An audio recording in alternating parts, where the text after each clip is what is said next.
ഏറെ ബഹുമാനമുള്ള സഹോദരന്മാരെ, സഹപ്രവർത്തകരെ, അള്ളാഹുവിൻ്റെ അപാരമായ അനുഗ്രഹത്താൽ ഈ ഒരു സായാഹ്നത്തിൽ ദീനിനു വേണ്ടി ഒരുമിച്ച് കൂടിയിരിക്കാനുള്ള തൗഫീഖ് നമുക്ക് ലഭിച്ചിരിക്കുകയാണ്.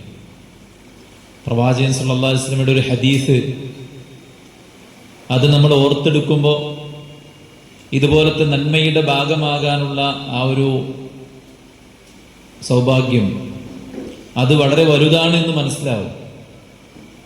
പ്രവാചകൻ സല്ലല്ലാഹു അലൈഹി വസല്ലം പറയുകയുണ്ടായി, ഇദാ അറാദല്ലാഹു ബിഅബ്ദിൻ ഖൈറ, അല്ലാഹു ഏതെങ്കിലും ഒരു ദാസന് നന്മ ഉദ്ദേശിച്ചാൽ യുവഫിഖുഹു ലിഅമലിൻ സാലിഹിൻ ഖബ്ലൽ മൗത്ത്, മരിക്കുന്നതിന് മുമ്പ് സൽക്കർമ്മങ്ങൾ ചെയ്യാനുള്ള അവസരങ്ങൾ ഉണ്ടാക്കുമെന്നാണ്. എന്തിന് നമ്മൾ കിലോമീറ്ററുകൾ താണ്ടി ക്ലാസ്സുകൾക്കും സമ്മേളനങ്ങൾക്കും പോകുന്നു? എന്തിന് വിലപ്പെട്ട മണിക്കൂറുകൾ നമ്മൾ ഇത്തരം വേദികളിൽ ചെലവഴിക്കുന്നു? നമ്മുടെ മക്കൾക്ക്, നമ്മുടെ കുടുംബത്തിന്, നമുക്ക് ഉപയോഗിക്കാനുള്ള പണവും സമ്പത്തും നമ്മുടെ ദീനിന്റെ മാർഗത്തിൽ ചെലവഴിക്കുന്നു എന്നൊക്കെ ചോദിച്ചു കഴിഞ്ഞാൽ അത് നമ്മുടെ എല്ലാവരുടെയും ഉള്ളിലെ വലിയൊരു സ്വപ്നമാകുന്ന സ്വർഗത്തിന് വേണ്ടിയാണ്. ആ സ്വർഗത്തിന് വേണ്ടി പണിയെടുക്കാനുള്ള സൗഭാഗ്യം അത് പടച്ചോൻ എല്ലാവർക്കും ഒന്നും കൊടുക്കൂല. ദീനിൽ വിജ്ഞാനം പടച്ചോൻ ചിലപ്പോൾ എല്ലാവർക്കും കൊടുത്തു എന്നൊക്കെ വരാം, അറിവും കാഴ്ചപ്പാടും ഒക്കെ പലർക്കും ഉണ്ടായി എന്നൊക്കെ വരാം. പക്ഷേ ആ അറിവും കാഴ്ചപ്പാടും സ്വന്തം ജീവിതത്തിൽ പ്രാവർത്തികമാക്കിയിട്ട് മുന്നോട്ട് പോകാനുള്ള സൗഭാഗ്യം അത് വലിയൊരു തൗഫീഖ് തന്നെയാണ്. അതുകൊണ്ട് ഇത്തരം മജ്ലിസിൽ ഇരിക്കുമ്പോൾ നമുക്ക് എല്ലാവർക്കും തികഞ്ഞ ഇഖ്ലാസ് ഉണ്ടായിരിക്കണം, പ്രാർത്ഥന ഉണ്ടായിരിക്കണം. നല്ലൊരു സദസ്സാക്കി മാറ്റാൻ പടച്ചറബിനോട് പ്രാർത്ഥിക്കുന്നതോടൊപ്പം ഇവിടെ നമുക്ക് ലഭിക്കുന്ന ഇൽമ് അത് നാഫി ആകാൻ വേണ്ടി നമ്മൾ പ്രാർത്ഥിക്കുന്നതോടൊപ്പം ഈ മണിക്കൂറുകൾ നമ്മുടെ ജീവിതത്തിൽ ഏറ്റവും ഉപകാരപ്പെട്ട ഇബാദത്തായി കബൂൽ ചെയ്യാൻ വേണ്ടി നമ്മൾ പ്രാർത്ഥിക്കണം. കാരണം നമ്മൾ ഒരുപാട് പരിപാടികൾ കേൾക്കുന്നവരാണ്. ഇന്നും ഫുൾ ഡേ ക്യാമ്പ് കഴിഞ്ഞിട്ട് വരുന്ന ആൾക്കാരുണ്ട്. ഓരോ പരിപാടികളും വിവിധങ്ങളായിട്ടുള്ള ആളുകളും വിവിധങ്ങളായിട്ടുള്ള വിഷയങ്ങളും ഒക്കെ ആകുമ്പോൾ നമ്മൾ മണിക്കൂറുകൾ ഇരുന്നിട്ട് ക്ലാസ്സുകളെ വിലയിരുത്തി ഇറങ്ങിപ്പോകുമ്പോൾ നമുക്ക് നഷ്ടപ്പെട്ടു പോകുന്നത് നമുക്ക് കിട്ടാനുള്ള പുണ്യമാണ്. അതുകൊണ്ട് നമ്മളിവിടെ ചർച്ച ചെയ്യുന്നത് ഖുർആനും ഹദീസുമാണ്. അതിൻ്റെ ഒഴുക്കോ അതിൻ്റെ ഓർഡറോ അതിൻ്റെ കൃത്യതയോ അതിൻ്റെ വാക്ചാതുരിയോ ഇതൊന്നും നമ്മളെ സംബന്ധിച്ചിടത്തോളം ഇറ്റ്സ് നോട്ട് എ മാറ്റർ. ഇതൊരു ഇബാദത്താണ്. ഇബാദത്തിനിടക്ക് ഏതെങ്കിലും തരത്തിലുള്ള പ്രഹസനങ്ങളോ അല്ലെങ്കിൽ ഏതെങ്കിലും തരത്തിലുള്ള വിഷയങ്ങളോ നമ്മെ സ്വാധീനിച്ചിട്ട് ഇതൊരിക്കലും പാഴായി പോകുന്ന ഒരവസ്ഥ ഉണ്ടാകരുത് എന്ന് തുടക്കത്തിൽ ഓർമ്മപ്പെടുത്തുകയാണ്. പടച്ചറബ്ബ് സുബ്ഹാനഹു വ തആല സൃഷ്ടിച്ച നിരവധി സൃഷ്ടികളിൽ ഏറ്റവും ഉത്കൃഷ്ടനാണ് മനുഷ്യൻ. മനുഷ്യന്റെ ഒരു പ്രത്യേകത എന്താ വെച്ച് കഴിഞ്ഞാൽ മനുഷ്യന് ബുദ്ധിയുണ്ട്, വികാരങ്ങളുണ്ട്. നമ്മൾ കാണുന്ന പട്ടിക്കും പൂച്ചയ്ക്കുമൊക്കെ വികാരങ്ങളുണ്ട്, പക്ഷെ ബുദ്ധിയില്ല. അവർക്ക് ഭക്ഷണം വേണം, വെള്ളം വേണം, അവർക്ക് ശാരീരിക ബന്ധത്തിൽ ഇണയോടൊത്ത് ശാരീരിക ബന്ധത്തിൽ ഏർപ്പെടുന്നു, അവരവരുടെ കുഞ്ഞുങ്ങളോട് വാത്സല്യം കാണിക്കുന്നു. ആര്? മൃഗങ്ങൾ. എന്നാൽ അവർക്ക് ബുദ്ധിയില്ല. എന്നാൽ നമുക്ക് ബുദ്ധിയുമുണ്ട്, ഇപ്പറഞ്ഞ രൂപത്തിലുള്ള വികാര വിചാരങ്ങളുമുണ്ട്. മലക്കുകൾ ഇതിൽ നിന്ന് തീർത്തും വ്യത്യസ്തരാണ്. മലക്കുകൾക്ക് ബുദ്ധിയുണ്ട്, വികാരങ്ങളില്ല. ജന്തുക്കൾക്ക് വികാരങ്ങളുണ്ട്, ബുദ്ധിയില്ല. മനുഷ്യന് ഇത് രണ്ടുമുണ്ട്. അതുകൊണ്ട് മലക്കുകളിൽ നിന്ന് ഒരിക്കലും വെറുപ്പുളവാക്കുന്ന കാര്യങ്ങൾ ഉണ്ടാവില്ല, അനുസരണക്കേട് ഉണ്ടാവില്ല. അത് ഖുർആൻ വളരെ കൃത്യമായിട്ട് പറഞ്ഞതാണ്. എന്ത്? ലാ യഅസൂനല്ലാഹ മാ അമറഹും വയഫ്അലൂന മാ യുഅ്മറൂൻ. മലക്കുകൾ അനുസരണക്കേട് കാണിക്കുകയില്ല. എന്താണോ പടച്ചോന്റെ കൽപ്പന അത് അതുപോലെ നിർവഹിക്കുന്നവരാണ് മലക്കുകൾ. ജന്തുക്കൾ ഒരിക്കലും അവർ മുക്കല്ലഫീങ്ങളല്ല, അവർക്ക് മതനിയമങ്ങൾ ബാധകമല്ല. എന്നാൽ മനുഷ്യരായ നമ്മെ സംബന്ധിച്ചിടത്തോളം ബുദ്ധിയും വികാരവും ഉള്ളവരായതുകൊണ്ട് ചില ആളുകൾക്ക് അവരുടെ ബുദ്ധി മികച്ചു നിൽക്കും, ചില ആളുകൾക്ക് അവരുടെ വികാരം മികച്ചു നിൽക്കും.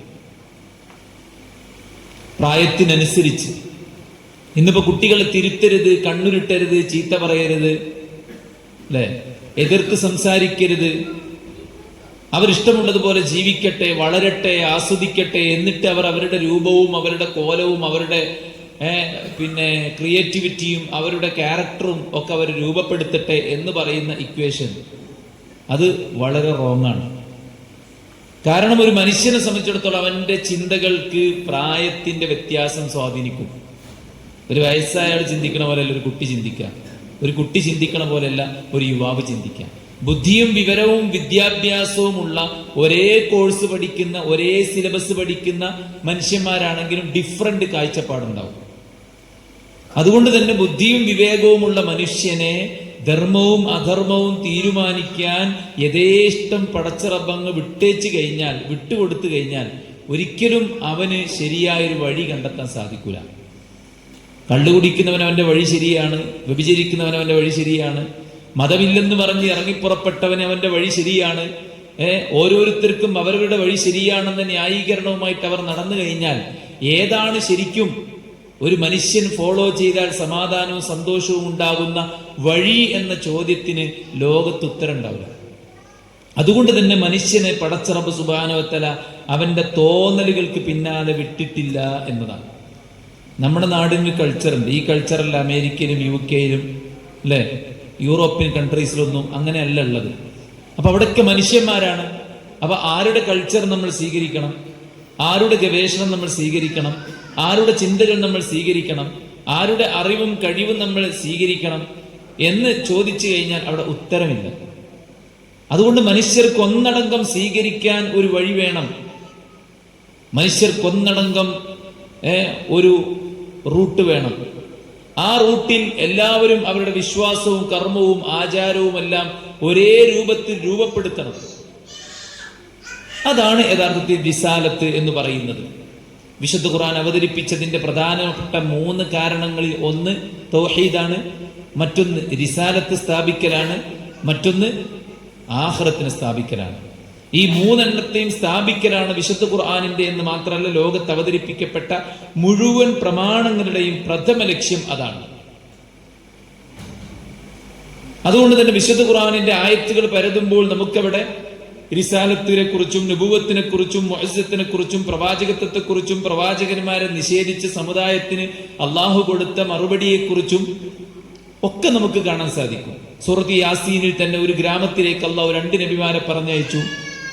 അവർ കളവാക്കിയപ്പോൾ 3-ാമത്തെ ഒരു നബിയെ പറഞ്ഞയച്ചു. അവരെല്ലാവരും ജനങ്ങളോട് പറഞ്ഞത് ഞങ്ങൾ നിങ്ങളിലേക്കുള്ള ദൂതന്മാരാണ് അല്ലെ. അവരാകട്ടെ ജനങ്ങൾ തിരിച്ചു പറഞ്ഞത് നിങ്ങൾ ഞങ്ങളെപ്പോലുള്ള മനുഷ്യന്മാർ മാത്രമാണ്. അവർക്കുള്ള മറുപടി കൃത്യമായി അല്ലാഹു സുബ്ഹാനഹു വ തആല ഖുർആനിലൂടെ കൊടുക്കുന്നുണ്ട്. ഇതുപോലെ ഓരോ സമുദായത്തിലും നബിമാർ വന്നതിനെ കുറിച്ചും നബിമാർ പ്രവാചകന്മാരാണ് എന്ന് പറയാൻ വേണ്ടിയിട്ട് അവരിലൂടെ അള്ളാഹു പ്രകടിപ്പിച്ച മുഅ്ജിസത്തിനെ കുറിച്ചും ആ സമുദായം അതിനോട് കാണിച്ച നിഷേധ സ്വഭാവവും അനുകൂല സ്വഭാവത്തെ കുറിച്ചും ഒക്കെ ഖുർആൻ വിശദമായി പല ഭാഗത്തും എടുത്തു കൊടുക്കുന്നുണ്ട്.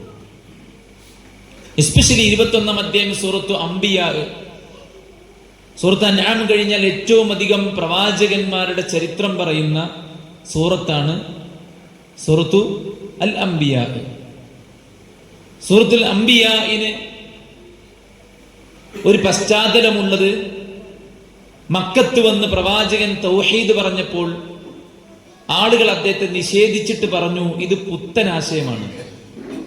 അപ്പോൾ അല്ലാഹു സുബ്ഹാനഹു വ തആല നൂഹ് നബി മുതൽക്ക് താഴോട്ടുള്ള പ്രവാചകന്മാരുടെ ചരിത്രം ഒന്നിനു പിറകെ ഒന്നായി ഇങ്ങനെ കൊണ്ടുവന്നു. എന്നിട്ട് അവരെല്ലാവരും പ്രാർത്ഥിച്ചത് അല്ലാഹുവിനോടാണ്, അവരെല്ലാം ക്ഷണിച്ചത് തൗഹീദിലേക്കാണ് എന്നതുമായി ബന്ധപ്പെട്ട സംഭവങ്ങളും ചരിത്രങ്ങളും അല്ലാഹു സുബ്ഹാനഹു വ തആല അതിലൂടെ എടുത്തുദ്ധരിക്കുകയാണ് ചെയ്തിട്ടുള്ളത്. അപ്പോൾ പ്രവാചകന്മാർ എന്ന് പറഞ്ഞിട്ട് തന്നെ ഒരു ചാപ്റ്റർ കൊണ്ടുവന്നത് നിഷേധികളായിട്ടുള്ള ആളുകൾക്ക് നബൂവത്തിനെയും റിസാലത്തിനെയും സ്ഥാപിച്ച് കാണിച്ചു കൊടുക്കാൻ വേണ്ടിയിട്ടാണ്. ഇന്നും മുഹമ്മദ് നബിയെ കളവാക്കുന്ന ആൾക്കാരുണ്ട്, ഖുർആൻ നിഷേധിക്കുന്ന ആൾക്കാരുണ്ട്, ഇസ്ലാമിനെ തന്നെ മൊത്തത്തിൽ പഴിചാരുന്നവരുണ്ട്, ഭാഗികമായി നിഷേധിക്കുന്നവരുണ്ട്, താല്പര്യത്തിന് വേണ്ടി ദുർവ്യാഖ്യാനിക്കുന്നവരുണ്ട്, പല ടൈപ്പ് ആൾക്കാരുണ്ട്, സമ്പൂർണമായി കീഴൊതുങ്ങുന്നവരുണ്ട്. വിശുദ്ധ ഖുർആൻ എടുത്ത് പരിശോധിച്ചാൽ ഈ കണ്ട ആളുകൾക്ക് എല്ലാവർക്കുമുള്ള മറുപടി ഖുർആനിലുണ്ട് എന്നുള്ളതാണ്. ഒരു വിശ്വാസികൾ എന്ന ഒരു ബൗണ്ടറിയിൽ വെച്ച് ചിന്തിക്കുമ്പോൾ നമുക്ക് നുബുവത്തിലും റിസാലത്തിലും ഒക്കെ വിശ്വസിക്കൽ വാജിബാണ്. ലോകത്ത് അല്ലാഹുവിന്റെ പക്കൽ നിന്ന് അവതരിപ്പിക്കപ്പെട്ട ഗ്രന്ഥങ്ങളുണ്ടെന്നും അള്ളാഹുവിൽ നിന്ന് നിയോഗിക്കപ്പെട്ട പ്രവാചകന്മാരുണ്ടെന്നും ആ പ്രവാചകന്മാരെല്ലാവരും തൗഹീദാണ് പറഞ്ഞത് എന്നും അവരിലെ അന്തിമ ദൂതനാണ് മുഹമ്മദ് മുസ്തഫ സല്ലല്ലാഹു അലൈഹി വസല്ലമ എന്നും നബി സല്ലല്ലാഹു അലൈഹി വസല്ലമയ്ക്ക് ശേഷം ഒരു നബിയില്ലെന്നും നമ്മൾ എല്ലാവരും സാക്ഷ്യം വഹിച്ച് വിശ്വസിച്ച് ഉറപ്പിക്കണം. അതോടൊപ്പം അള്ളാഹുവിൽ നിന്ന് നൽകപ്പെട്ട ദിവ്യ സന്ദേശമാണ് അവിടുത്തെ റിസാലത്ത് എന്നും ആ റിസാലത്തിലാണ് നമുക്ക് ഖൈറും സആദത്തും സന്തോഷവും വിജയവും ഉള്ളത് എന്നും അതിന്റെ ഏറ്റവും അവസാനത്തെ പതിപ്പാണ് വിശുദ്ധ ഖുർആൻ എന്നും ആ ഖുർആൻ മുൻപ് വന്ന മുഴുവൻ വേദഗ്രന്ഥങ്ങളുടെയും ഒരു മോഡറേറ്ററാണ്. ആ ഖുർആനിന് ശേഷം ഇനി ഒരു വേദഗ്രന്ഥമില്ല, അത് അവസാനത്തെ ഗ്രന്ഥമാണ് എന്നും നമ്മൾ സാക്ഷ്യം വഹിക്കണം. അവിടെ പണ്ഡിതന്മാർ പറയുന്നത് എല്ലാ സൗഭാഗ്യവും കുടികൊള്ളുന്നത്, എല്ലാ വിജയവും കുടികൊള്ളുന്നത്, എല്ലാ ഖൈറും ബർക്കത്തും കുടികൊള്ളുന്നത് അള്ളാഹുവിന്റെ പക്കൽ നിന്നുള്ള വഹയ്യാകുന്ന ഈ റിസാലത്തിനകത്താണ്, ദിവ്യ സന്ദേശത്തിനകത്താണ്. നോക്കൂ, സ്വർഗത്തിൽ നിന്ന് പുറത്താക്കുമ്പോൾ ആദം നബിയോട് അള്ളാഹു എന്താണ് പറഞ്ഞത്? ഖുൽനാ ഹ്ബിതൂ മിൻഹാ ജമീഅ ഫഇമ്മാ യഅതിയന്നകും മിന്നീ ഹുദാ ഫമൻ തബിഅ ഹുദായ ഫലാ ഖൗഫുൻ അലൈഹിം വലാ ഹും യഹ്സനൂൻ. സ്വർഗത്തിൽ നിന്ന് പുറത്തു പോയിക്കോ, എല്ലാവരും പോണം. എന്നിട്ട് എന്റെ പക്കൽ നിന്നുള്ള ഹുദ നിങ്ങൾക്ക് വന്നെത്തും. ആ ഹുദയെ നിങ്ങൾ പിൻപറ്റിയാൽ നിങ്ങൾക്ക് ദുഃഖിക്കേണ്ടി വരില്ല, നിങ്ങൾക്ക് ഭയപ്പെടേണ്ടി വരില്ല. ഈ ആയത്തിനെ വ്യാഖ്യാനിച്ച് ഇമാം നാസിർ സഅദി റഹ്മത്തുള്ളാഹി അലൈഹി പറയുന്നത്, ഒരു മനുഷ്യന്റെ ജീവിതത്തിന്റെ എല്ലാ സന്തോഷവും സമാധാനവും കെടുത്തുന്നത് രണ്ട് കാര്യമാണ്. ഒന്ന് ദുഃഖം. ആ ദുഃഖം ഉണ്ടാകുന്നത് കഴിഞ്ഞുപോയ കാര്യങ്ങളെക്കുറിച്ച് ഓർത്തിട്ടാണ് ദുഃഖം ഉണ്ടാവുക. ഞാൻ പഠിച്ചില്ല, ഞാൻ ഒരുങ്ങിയില്ല, ഞാൻ അങ്ങനെ ചെയ്തില്ല, ഞാൻ ഇങ്ങനെ ചെയ്തില്ല, അങ്ങനെ ചെയ്താൽ മതിയായിരുന്നു, ഇങ്ങനെ ആക്കിയാൽ മതിയായിരുന്നു, അങ്ങനെ പറഞ്ഞാൽ മതിയായിരുന്നു, ഇങ്ങനെ കഴിഞ്ഞു പോയതിനെ കുറിച്ച് ആലോചിച്ചിട്ടുള്ള ആ ഒരു നിരാശയും ടെൻഷനും, അതിൽ നിന്നാണ് ഹുസ്ൻ ഉണ്ടാകുന്നത്. പേടി ഉണ്ടാകുന്നത് നമ്മുടെ ഭാവിയെക്കുറിച്ച് ആലോചിച്ചിട്ടാണ്. ഈ പോക്ക് പോയാൽ എൻ്റെ ഫിനാൻഷ്യൽ ബാക്ക്ഗ്രൗണ്ട് എന്താവും, എൻ്റെ മക്കളുടെ അവസ്ഥ എന്താകും, എൻ്റെ രാജ്യത്തെ മുസ്ലിങ്ങളുടെ സേഫ്റ്റി എന്താകും, അല്ലേ? ഇങ്ങനെ ഭാവിയെക്കുറിച്ച് ആലോചിച്ചിട്ട് നമ്മൾ പേടിക്കുക. കഴിഞ്ഞതിനെ കുറിച്ച് ആലോചിച്ചിട്ടാണ് നമ്മൾ ദുഃഖിക്കുക. അപ്പൊ കഴിഞ്ഞതിനെ കുറിച്ച് ഓർത്ത് ഒരു ദുഃഖമില്ല, വരാനിരിക്കുന്നതിനെ കുറിച്ച് ഓർത്തൊരു പേടിയില്ല. പൊതുവെ കുട്ടികളൊക്കെ അങ്ങനെയായിരിക്കും. അവർക്ക് കഴിഞ്ഞതിനെ കുറിച്ച് ഓർമ്മ ഉണ്ടാവില്ല, വരുന്നതിനെ കുറിച്ച് പ്രത്യേകിച്ച് ആദ്യം ഉണ്ടാവില്ല. അത് പരീക്ഷ തലേന്ന് ഒരു കളിക്കും, അല്ലെ? അപ്പൊ ഉമ്മ പിന്നാലെ കൂടും, പഠിക്കുമോനെ പഠിക്കുമോനെ പഠിക്കുമോനെ എന്നിട്ട്. ഷോന് കൂട്ടുണ്ടാവില്ല, കാരണം ഓന് ഭാവിനെ കുറിച്ച് ആശങ്കല്ല. അവർ കുട്ടിയുടെ മൈൻഡ് എത്ര കാമായിരിക്കും, എത്ര ഹാപ്പി ആയിരിക്കും, എത്ര ശാന്തമായിരിക്കും, അതുപോലെ ശാന്തമായിരിക്കും ഖുർആൻ ഫോളോ ചെയ്യുന്ന ആളുടെ എന്നാണ് അള്ളാഹുവിന്റെ ഖുർആൻ പറയുന്നത്. എന്ത്? എന്റെ പക്കൽ നിന്നുള്ള ഹുദയെ നിങ്ങൾ പിൻപറ്റിയാൽ നിങ്ങൾക്ക് ദുഃഖിക്കേണ്ടി വരില്ല, നിങ്ങൾക്ക് ഭയക്കേണ്ടി വരില്ല എന്ന് പറയും. അപ്പൊ നമ്മുടെ ജീവിതത്തിന്റെ അലകും പിടിയും തീരുമാനിക്കുന്നത്, സമാധാനവും സ്വസ്ഥതയും തീരുമാനിക്കുന്നത്, നാം ഇടപെടുന്ന മേഖലകളിലെല്ലാം നമുക്ക് വിജയം കൊണ്ടുവന്ന് തരുന്നത്, ഇനി നമ്മൾ മരണപ്പെട്ടു പോയാൽ നമുക്ക് പരലോകത്ത് വിജയം സമ്മാനിക്കുന്നത് എല്ലാം ഈ വഹയ്യാകുന്ന പടച്ചോന്റെ അടുക്കുന്ന അവതരിപ്പിക്കപ്പെട്ട ഇൽമാണ്. എന്തുകൊണ്ട് ലോകത്തെ മുഴുവൻ മീഡിയകളും ലോകത്തെ മുഴുവൻ ബുദ്ധിജീവികളും ഒരുമിച്ച് പണിയെടുത്തിട്ടും ഇന്നും ദി ഫാസ്റ്റസ്റ്റ് ഗ്രോയിങ് റിലിജിയൻ ഇസ്ലാമാണ്. ഏറ്റവും അധികം ആളുകൾ ഒരുമിച്ച് സ്വീകരിച്ചു കൊണ്ടിരിക്കുന്ന മതം ഇസ്ലാമാണ്. എന്തേ ഇവർക്ക് എല്ലാവർക്കും? അമേരിക്ക ഇസ്രയേലും കൊല്ലങ്ങളായി പണിപ്പെട്ടുകൊണ്ടിരിക്കുകയാണ്. എന്ത്? ലോകത്തുടനീളം നടക്കുന്ന സ്ഫോടനങ്ങളുടെ, യുദ്ധങ്ങളുടെ, കലാപങ്ങളുടെ, രക്തച്ചൊരിച്ചിലിന്റെ മൊത്തക്കുത്തക അവകാശം മുസ്ലിമീങ്ങൾക്കാണ് എന്ന് വരുത്തി തീർക്കാൻ വേണ്ടി എത്ര ഡോളറുകളാണ് അമേരിക്കക്ക് ചെലവാക്കിക്കൊണ്ടിരിക്കുന്നത്? പല രാജ്യങ്ങളിലും അവർ മുസ്ലിം നാമധാരികളെ വിട്ട് അവിടെ പള്ളിയിൽ ബോംബാക്രമണം, അമ്പലത്തിൽ ബോംബാക്രമണം, പബ്ലിക് പ്ലേസിൽ വെടിവെച്ചുകൾ, ഇങ്ങനെ പലതരത്തിലുള്ള സംഘടനകൾ ഉണ്ടാക്കി പിടിക്കപ്പെടുന്നവർക്ക് താടിയും മുസ്ലിം പേരും ചാർത്തിക്കൊടുത്ത് അവിടുത്തെ മുത്തശ്ശി പത്രങ്ങൾ മുഴുവൻ ഡോളറുകൾ വാരി വിതറി കൈക്കലാക്കി അവർ കൊടുക്കുന്ന ന്യൂസ് പ്രസിദ്ധീകരിച്ചിട്ടും ഇസ്ലാമിക്ക് ഇപ്പോഴും ഒഴുകിക്കൊണ്ടിരിക്കുകയാണ് ആൾക്കാർ. അതെന്തുകൊണ്ടാണ്? ഇത് വഹയ്യാണെന്നുള്ളത് കൊണ്ടാണ്. ഇത് പടച്ച റബ്ബിന്റെ പക്കൽ നിന്നുള്ളതാണ് എന്നുള്ളത് കൊണ്ടാണ്. ലഖദ് അർസൽനാ റുസുലനാ ബിൽ ബയ്യിനാത്ത്, നമ്മുടെ പ്രവാചകന്മാരെ നാം നിയോഗിച്ചയച്ചത് വ്യക്തമായ ബയ്യിനാത്തുമായിട്ടാണ്. വ്യക്തമാണ്. ഇതിന്റെ വഴി എന്ന് പറഞ്ഞാൽ സുതാര്യമാണ്. ദീനുൽ ഇസ്ലാമിന്റെ പ്രമാണങ്ങൾ നമ്മൾ പരിശോധിച്ചു നോക്കുമ്പോൾ ഏതെങ്കിലും ഒരു വിഷയത്തിൽ നമ്മൾക്ക് വായിക്കുമ്പോൾ മനസ്സിലാകാതെ വരികയോ നമുക്ക് സംശയങ്ങൾ ഉണ്ടാവുകയോ അല്ലെങ്കിൽ നമുക്ക് തിരിയാതെ വരികയോ ഒക്കെ ചെയ്യുന്ന സിറ്റുവേഷൻസ് ഉണ്ടാകും. അതിനർത്ഥം ഇതാർക്കും തിരിയാത്തതാണെന്നല്ല, ഈ പോയിന്റ് എനിക്ക് തിരിഞ്ഞിട്ടില്ല എന്ന് മാത്രമേ ഉള്ളൂ. ഈ പോയിന്റ് എനിക്ക് തിരിഞ്ഞിട്ടില്ല എന്ന് മാത്രമേ മനസ്സിലാക്കേണ്ടതുള്ളൂ. അതിനെക്കുറിച്ച് കൂടുതൽ പഠിക്കാനും മനസ്സിലാക്കാനും ഒക്കെ നമ്മൾ ശ്രമിച്ചു കഴിഞ്ഞാൽ അതിന്റെ വഴി തുറക്കപ്പെടും.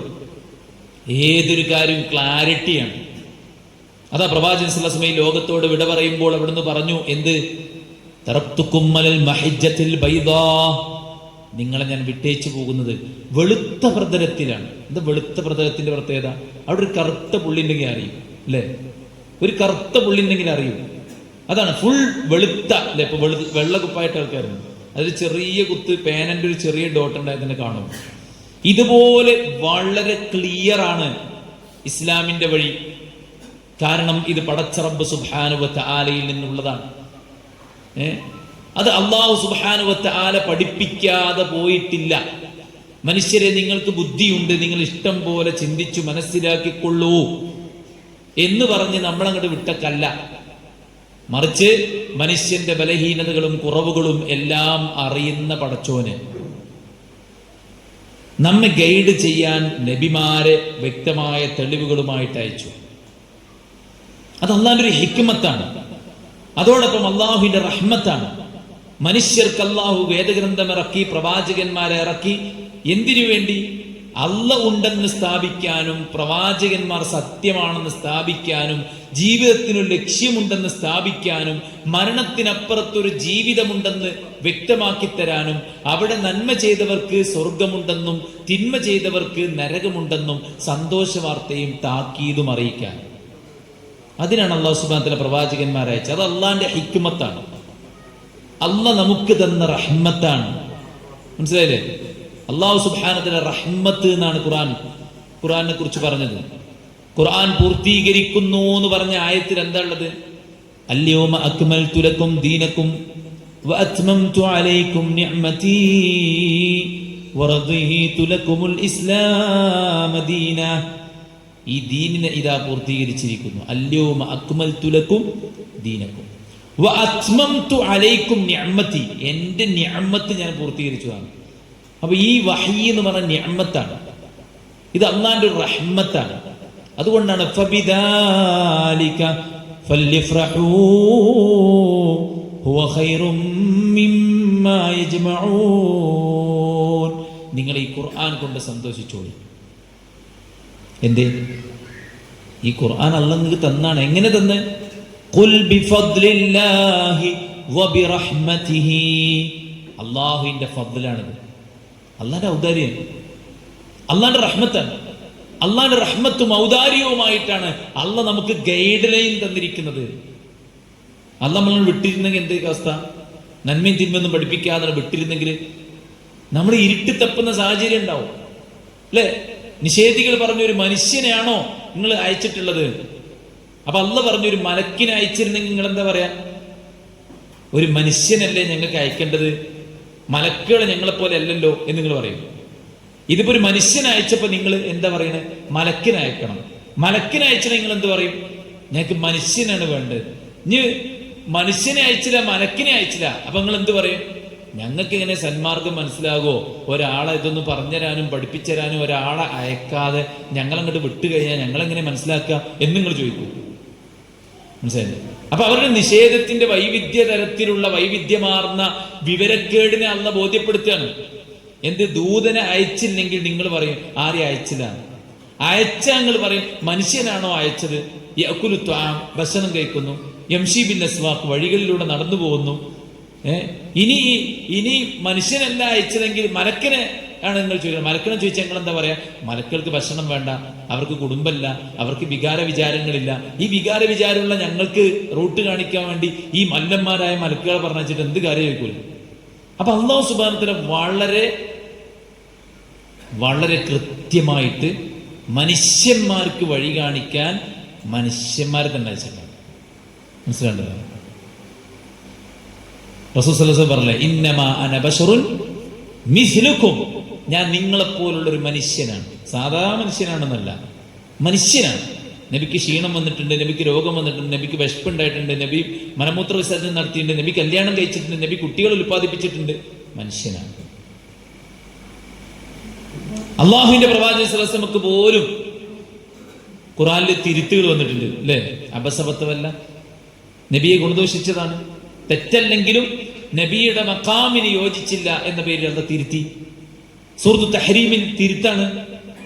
സൂറത്തു അഹ്സാബിൽ നബിക്കുള്ള ശാസനയുണ്ട്. സൈനബിനെ കല്യാണം കഴിക്കാനുള്ള നിർദ്ദേശത്തെ പ്രവാചകൻ സ്വല്ലല്ലാഹു അലൈഹി വസല്ലം പറയാതിരുന്നപ്പോ ഗൗരവപൂർവ്വം അള്ളാഹുവിന്റെ പ്രവാചകന് താക്കീതുണ്ട്. അപ്പോൾ ഒരു മനുഷ്യനാണ്. പ്രവാചകന്മാർ മഅസൂമീങ്ങളാണ്, പക്ഷെ അവരിൽ നിന്ന് വൻ പാപങ്ങൾ സംഭവിക്കൂല എന്ന് പണ്ഡിതന്മാർക്ക് 100% ഉറപ്പാണ്. എന്നാൽ ചെറുപാപങ്ങൾ സംഭവിക്കുമോ ഇല്ലേ എന്നത് പണ്ഡിത ലോകത്ത് ചർച്ചയാണ്. മനസ്സിലായി? ചെറുപാപങ്ങൾ എന്തെങ്കിലുമൊക്കെ വാക്കിലോ ഒക്കെ എന്തെങ്കിലുമൊക്കെ ചെറിയ മിസ്റ്റേക്ക്, അപ്പൊ അത് ഉണ്ടെങ്കിൽ തന്നെ അതിന്റെ അർത്ഥം എന്താണ്?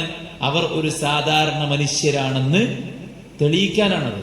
മനസ്സിലായി? അവർ മനുഷ്യരാണ്. ആ മനുഷ്യരെന്നുള്ളതിന്റെ ബലഹീനതകളൊക്കെ അവർക്ക് ഉണ്ടാകുമെന്ന് ബോധ്യപ്പെടുത്താനായിരിക്കണം അല്ലാഹു അങ്ങനെ വെച്ചത്. അല്ലാഹു ആലം. എന്തായിരുന്നാലും അള്ളാഹു നമ്മെ വെറുതെ വിടാതെ നമുക്ക് വേണ്ട കൃത്യമായ ഗൈഡ് ലൈൻ വഹീന്റെ അടിസ്ഥാനത്തിൽ തന്നു എന്നത് അള്ളാഹിന്റെ റഹ്മത്താണ്. അതാ ഖുർആനിൽ പറയുന്നത്, ഖുൽ ബിഫദ്ലില്ലാഹി വബിറഹ്മതിഹി, അള്ളാഹിന്റെ ഫദ്ല് കൊണ്ടും റഹ്മത്ത് കൊണ്ടും നിങ്ങൾക്കിതാ ഖുർആൻ അവതരിപ്പിക്കപ്പെട്ടിരിക്കുന്നു. ഖുർആനെ കുറിച്ച് റഹ്മത്ത് ഫദ്ല് എന്ന് പറഞ്ഞു.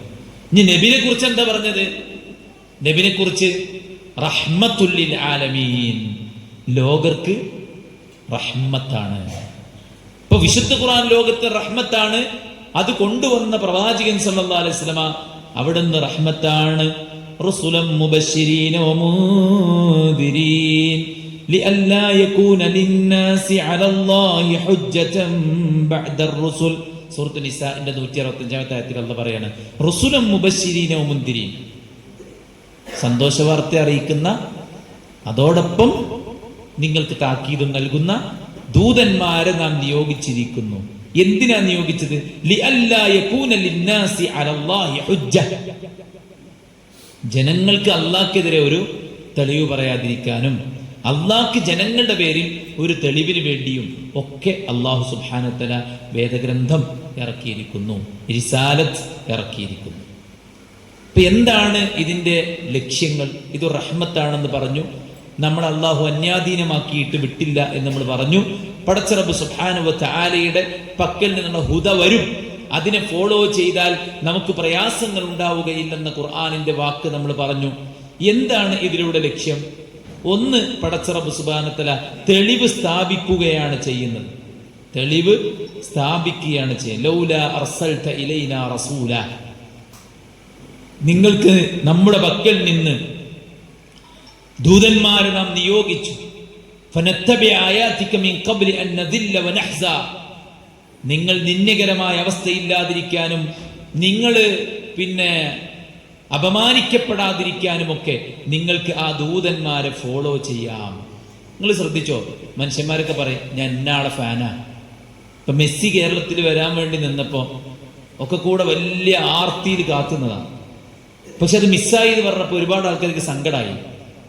കാരണം മനുഷ്യൻ എപ്പോഴും ഒരു റോൾ മോഡൽ, ഒരു ഇമിറ്റേറ്റിംഗ് മെന്റാലിറ്റി എപ്പോഴും ഉണ്ട്. ഒരു നല്ല ഡ്രസ്സൊക്കെ ഇട്ട് നടക്കുന്ന ഒരാളങ്ങനെ ആളുകൾ ഇങ്ങനെ വാച്ച് ചെയ്യും, അല്ലേ? നമ്മളിങ്ങനെ പോകുമ്പോൾ വീടുകളൊക്കെ വാച്ച് ചെയ്യും, വീട്ടിലുള്ള എക്യുപ്മെന്റ്സ് ഒക്കെ വാച്ച് ചെയ്യും, അല്ലെ? നല്ല ഡ്രസ്ഡ് ആയിട്ടുള്ള ആൾക്കാർ ഡ്രസ്സ് വാച്ച് ചെയ്യും. ഒരു വണ്ടി വന്നാൽ, പ്രത്യേകിച്ച് വണ്ടി എടുക്കാൻ ആലോചിച്ചുകൊണ്ടിരിക്കുന്ന ആൾക്കാർ നല്ലോണം ശ്രദ്ധിക്കും, അല്ലെ? വീട് പണി ഫ്ലോറിങ് നടക്കണ പോലെ എല്ലായിടത്തും ഫ്ലോർ നോക്കും, പെയിന്റിങ് നടക്കണ പോലെ എല്ലായിടത്തും പെയിന്റ് നോക്കും, അല്ലെ? ഏത് പണിയാണോ നടക്കണം അതിനനുസരിച്ച് നമ്മൾ നോക്കും. അപ്പൊ ഈ ഇമിറ്റേറ്റിംഗ് മെന്റാലിറ്റി എന്നുള്ളത് നമുക്ക് എല്ലാവർക്കും ഉള്ളതാണ്. ഓൾമോസ്റ്റ് ഇപ്പൊ നമ്മളിങ്ങനെ മോഡേൺ ഡ്രസ്സൊക്കെ ധരിച്ച് നടക്കുന്ന കാണണ്ടല്ലോ, കുട്ടികളൊക്കെ പ്രത്യേകിച്ചും, എസ്പെഷ്യലി ഗേൾസ് ആണ് ഭയങ്കര ഡിസ്റ്റർബ്ഡ് ആയിട്ടുള്ള ഡ്രസ്സ് ധരിച്ചുകൊണ്ടിരിക്കുന്നത്. നമുക്ക് അസഖ്യമായി തോന്നുന്ന, അതായത് ബെഡ്റൂമിൽ നമ്മുടെ ഭാര്യയെ നമുക്ക് സൗന്ദര്യത്തോടെ കാണാൻ ആഗ്രഹിക്കുന്ന ആൾക്ക് വാങ്ങിച്ചു കൊടുക്കാൻ പറ്റിയ ഡ്രസ്സാണ് ഇന്ന് കുട്ടികൾ പുറത്തിട്ട് നടക്കുന്നത്. ബെഡ്റൂമിൽ പോലും അങ്ങനത്തെ ഡ്രസ്സ് നമ്മുടെ ഭാര്യ ഇട്ട് നമ്മൾ കണ്ടിട്ടുണ്ടാവില്ല. മനസ്സിലാണ്ടല്ലോ. അങ്ങനെയുള്ള ഡ്രസ്സുകളാണ് പുറത്ത് ഇട്ട് നടക്കുന്നത്. പലപ്പോഴും അവരുടെ ഔറത്ത് മറ്റുള്ളവർ കാണട്ടെ എന്നോ അതൊന്നുമല്ല, മറിച്ച് ഞങ്ങളുടെ കൂട്ടുകാരൊക്കെ എങ്ങനെയാണ്, ഞങ്ങളുടെ ജനറേഷനൊക്കെ അങ്ങനെയാണ്, ഇപ്പോഴത്തെ ക്യാമ്പസിലെ കൾച്ചർ ഇങ്ങനെയാണ്. അപ്പൊ ആ ഒരു ഇമിറ്റേറ്റിംഗ് ആണ്. മനസ്സിലായില്ലേ? അതുകൊണ്ട് തന്നെ അല്ലാഹു സുബ്ഹാനഹു വ തആല ഈ ഒരു സ്വഭാവം മനുഷ്യനുണ്ട് എന്ന് മനസ്സിലാവുന്നുണ്ട്. നിങ്ങൾ ശ്രദ്ധിച്ചില്ലേ, കടയിൽ കയറിയിട്ട് ഒരു 5 ആളിങ്ങനെ കടയിൽ കയറി, അപ്പോൾ അവിടുത്തെ വെയിറ്റർ വന്നിട്ട് നമ്മളോട് ചോദിച്ചു എന്താ വേണ്ടത്. അപ്പോൾ ഒരാൾ പറഞ്ഞു എനിക്കൊരു കട്ലറ്റും ചായ. അപ്പോൾ വേറെന്താ ഉള്ളതെന്നൊക്കെ ചോദിച്ചിട്ടുണ്ടാവും അല്ലേ? പക്ഷെ ഓൾമോസ്റ്റ് പിന്നെ എന്താ ചോദിച്ചു കഴിഞ്ഞാൽ എല്ലാവരും എനിക്കും തന്നെ മതി അറിയും. അത് മനുഷ്യന്റെ സൈക്കോളജിയാണത്. മോഡലിംഗ് എന്ന് പറഞ്ഞിട്ടൊരു സൈക്കോളജി മനുഷ്യന്റെ ഉള്ളിൽ വർക്കൗട്ട് ആവുന്നുണ്ട്. അത് കുട്ടികൾ പ്രത്യേകിച്ചും ചെയ്യും, മുതിർന്നവരത് ചെയ്യും. മനസ്സിലാണ്ടോ? മറ്റുള്ളവരെ മോഡൽ ചെയ്യും. അത് സ്വാഭാവികമാണ്. അതുകൊണ്ട് തന്നെ അല്ലാഹു സുബ്ഹാനഹു വ തആല നമുക്ക് മോഡലാക്കാൻ വേണ്ടിയിട്ട് ദൂതന്മാരെയും അവർക്ക് നമ്മെ ഗൈഡ് ചെയ്യാൻ വേണ്ടിയിട്ട് വേദഗ്രന്ഥങ്ങളെയും നമുക്ക് അവതരിപ്പിച്ച് നൽകിയിട്ടുണ്ട് എന്ന് ഉറച്ചു വിശ്വസിക്കുകയും അതിനെ കൃത്യമായി പഠിച്ച് ഫോളോ ചെയ്യുകയും ചെയ്യുക എന്നുള്ളത് നമ്മുടെ മേൽ ബാധ്യതയാണ്. മനസ്സിലായില്ലേ? അപ്പോ ഒരു തെളിവായിക്കൊണ്ടാണ് അള്ളാഹു റിസാലത്തിറക്കിയത്. രണ്ടാമത്തത് നമുക്ക് നന്മയും തിന്മയും വേർതിരിച്ച് കാണിക്കാൻ. അത് ദീനിന്റെ കാര്യം മാത്രമല്ല, നമ്മുടെ ദുനിയാവിന്റെ കാര്യത്തിലും ദീനിന്റെ കാര്യത്തിലും നമുക്ക് നന്മയും തിന്മയും ഏതാണെന്ന് വേർതിരിച്ചു മനസ്സിലാക്കാനാണ് അല്ലാഹു സുബ്ഹാനഹു വ തആല റിസാലത്ത് ഇറക്കിയിട്ടുള്ളത്. മൂന്നാമത്തെ കാര്യം, എല്ലാ മതങ്ങളെയും ഒരു മതമാക്കാൻ, എല്ലാ മനുഷ്യന്മാരെയും ഒരു മനുഷ്യനാക്കാൻ, എല്ലാവരെയും ഒരു വിശ്വാസമുള്ളവരാക്കാൻ, അതിനാണ് അള്ളാഹു കാലക്രമേണ ദൂതന്മാരയച്ചത്. ഭയങ്കര അത്ഭുതമല്ലേ? ഏത് വാട്സപ്പ് ഇല്ലാത്ത കാലത്ത്, ഫോണില്ലാത്ത കാലത്ത്, മീറ്റ് ചെയ്യാൻ സൗകര്യമില്ലാത്ത കാലത്ത് ഒരു പ്രവാചകൻ ഇവിടെ ഉണ്ട്, അപ്പുറത്ത് അതേ സമയം വേറൊരു പ്രവാചകനുണ്ട്. രണ്ടുപേരും പറയുന്നത് ഒരേ ആദർശം. അവർ തമ്മിൽ കമ്മ്യൂണിക്കേറ്റ് ചെയ്തിട്ടില്ല, അവർ തമ്മിൽ മെസ്സേജ് അയച്ചിട്ടില്ല. നിങ്ങളെന്താ അവിടെ പ്രസംഗിക്കണം, അതിന്റെ നോട്ടൊന്നും കണ്ട് അയച്ചേരി, ഇവിടെ പറയാൻ ഉദ്ദേശിക്കേണ്ട ഇതാണ്, ഇതിന്റെ നോട്ട് നിങ്ങൾക്ക് അയച്ചരാ. അങ്ങനത്തെ അയച്ചു കൊടുക്കാനും പറയാനും കാണാനും ഒരു സൗകര്യമില്ല. മനസ്സിലായോ? ഒരേ സമയം 2 പ്രവാചകന്മാർ പരസ്പരം കണ്ടുമുട്ടാതെ ഒരേ ആദർശം പറയാം. മനസ്സിലായോ? ഇനി ഒരു നബിയുടെ കാലം കഴിഞ്ഞു, വർഷങ്ങൾ പിന്നിട്ടിട്ട് ആദം നബിക്കും നൂഹ് നബിക്കും ഇടയിൽ 10 നൂറ്റാണ്ട്, 10 തലമുറ കടന്നു പോയിട്ടുണ്ട്. 10 തലമുറ. ആദം നബിനെ നൂഹ് നബി കണ്ടിട്ടില്ല. പക്ഷെ ആദം നബി എന്താണോ പറഞ്ഞത് അത് പുള്ളി വ്യത്യാസമില്ലാതെ, പുള്ളി വ്യത്യാസമില്ലാതെ അതുപോലെ പറയാം. ആദം നബി എന്താണോ പറഞ്ഞത് അതേ സംഗതി മുഹമ്മദ് നബി സല്ലല്ലാഹു അലൈഹി വസല്ലമ നൂറ്റാണ്ടുകൾക്ക് ഇപ്പുറം പറയാം. ഒരു ഇസ്ലാമായി എന്നുള്ളതിന്റെ വിഷയത്തില് ഇപ്പോ വലിയ അഭിമാനമൊന്നും ആർക്കില്ല. ഏത്, ഞാൻ മുസ്ലിമാണ്, പക്ഷെ ഞാൻ പ്രാക്ടീസിങ് മുസ്ലിം അല്ല, നോൺ പ്രാക്ടീസിങ് മുസ്ലിമാണ്. പേരുകൊണ്ടും അഡ്രസ് കൊണ്ടൊക്കെ ഞാൻ മുസ്ലിമാണ്, പക്ഷെ ഞാൻ പ്രാക്ടീസ് ചെയ്യുന്നില്ല. അതാണിപ്പോ ക്യാമ്പസിൽ നിന്ന് അവിടെ നിന്ന് ഇവിടെ നിന്നൊക്കെ നമ്മളിങ്ങനെ കാണുന്ന ഇന്റർവ്യൂസ് ഒക്കെ. അങ്ങനത്തെ ആൾക്കാരെ ഇന്റർവ്യൂ ചെയ്യാനും കിട്ടണുള്ളൂ. അത് വേറെ വിഷയം. അങ്ങനത്തെ ഒരു തെരഞ്ഞു പിടിച്ചാണ് ഇന്റർവ്യൂ ചെയ്യണത്. കാരണം സമൂഹം നന്നാക്കാനാണല്ലോ എല്ലാവരും ഇറങ്ങി തിരിച്ചിട്ടുള്ളത്. അപ്പൊ നല്ല ആൾക്കാരുടെ അടുത്തേക്കൊന്ന് മൈക്ക് നീട്ടാനുള്ള തൻ്റെ ഇടമില്ല, അവിടേക്കൊന്നും എത്തൂല്ല, അതിന്റെ ആവശ്യമില്ല. നാട് നശിപ്പിച്ച് കച്ചവടം നടത്താൻ പറ്റുമെന്നുള്ളതാണ് നോക്കണേ പരമാവധി. അതുകൊണ്ട് തന്നെ ഞാൻ മുസ്ലിമാണ്, ഞാൻ ഖുർആൻ ഓതാറുണ്ട്, ഞാൻ നിസ്കരിക്കാറുണ്ട്, പക്ഷെ ഞാൻ മക്കനിടൂല, അതെനിക്കിഷ്ടല്ല. അപ്പൊ നിനക്കിഷ്ടമില്ലെങ്കിൽ നിനക്ക് ഇടാൻ പറ്റില്ല, അങ്ങനെ ഉണ്ടോ? അങ്ങനെ വേണം. അത് ഇസ്ലാമിലൊരു മാറ്റം അങ്ങനെ വേണേ. ഏത്, എനിക്കിഷ്ടമില്ലെങ്കിൽ ഇടണ്ട, ഇഷ്ടമുണ്ടെങ്കിൽ ഇട്ടാൽ മതി, അങ്ങനെ ഒരു മാറ്റത്തേക്ക് ഇസ്ലാം പോകണം. മനസ്സിലാണ്ടല്ലോ? ഉമ്മയും ബാപ്പിയും കല്യാണം കഴിക്കാൻ നിർബന്ധിക്കരുത്.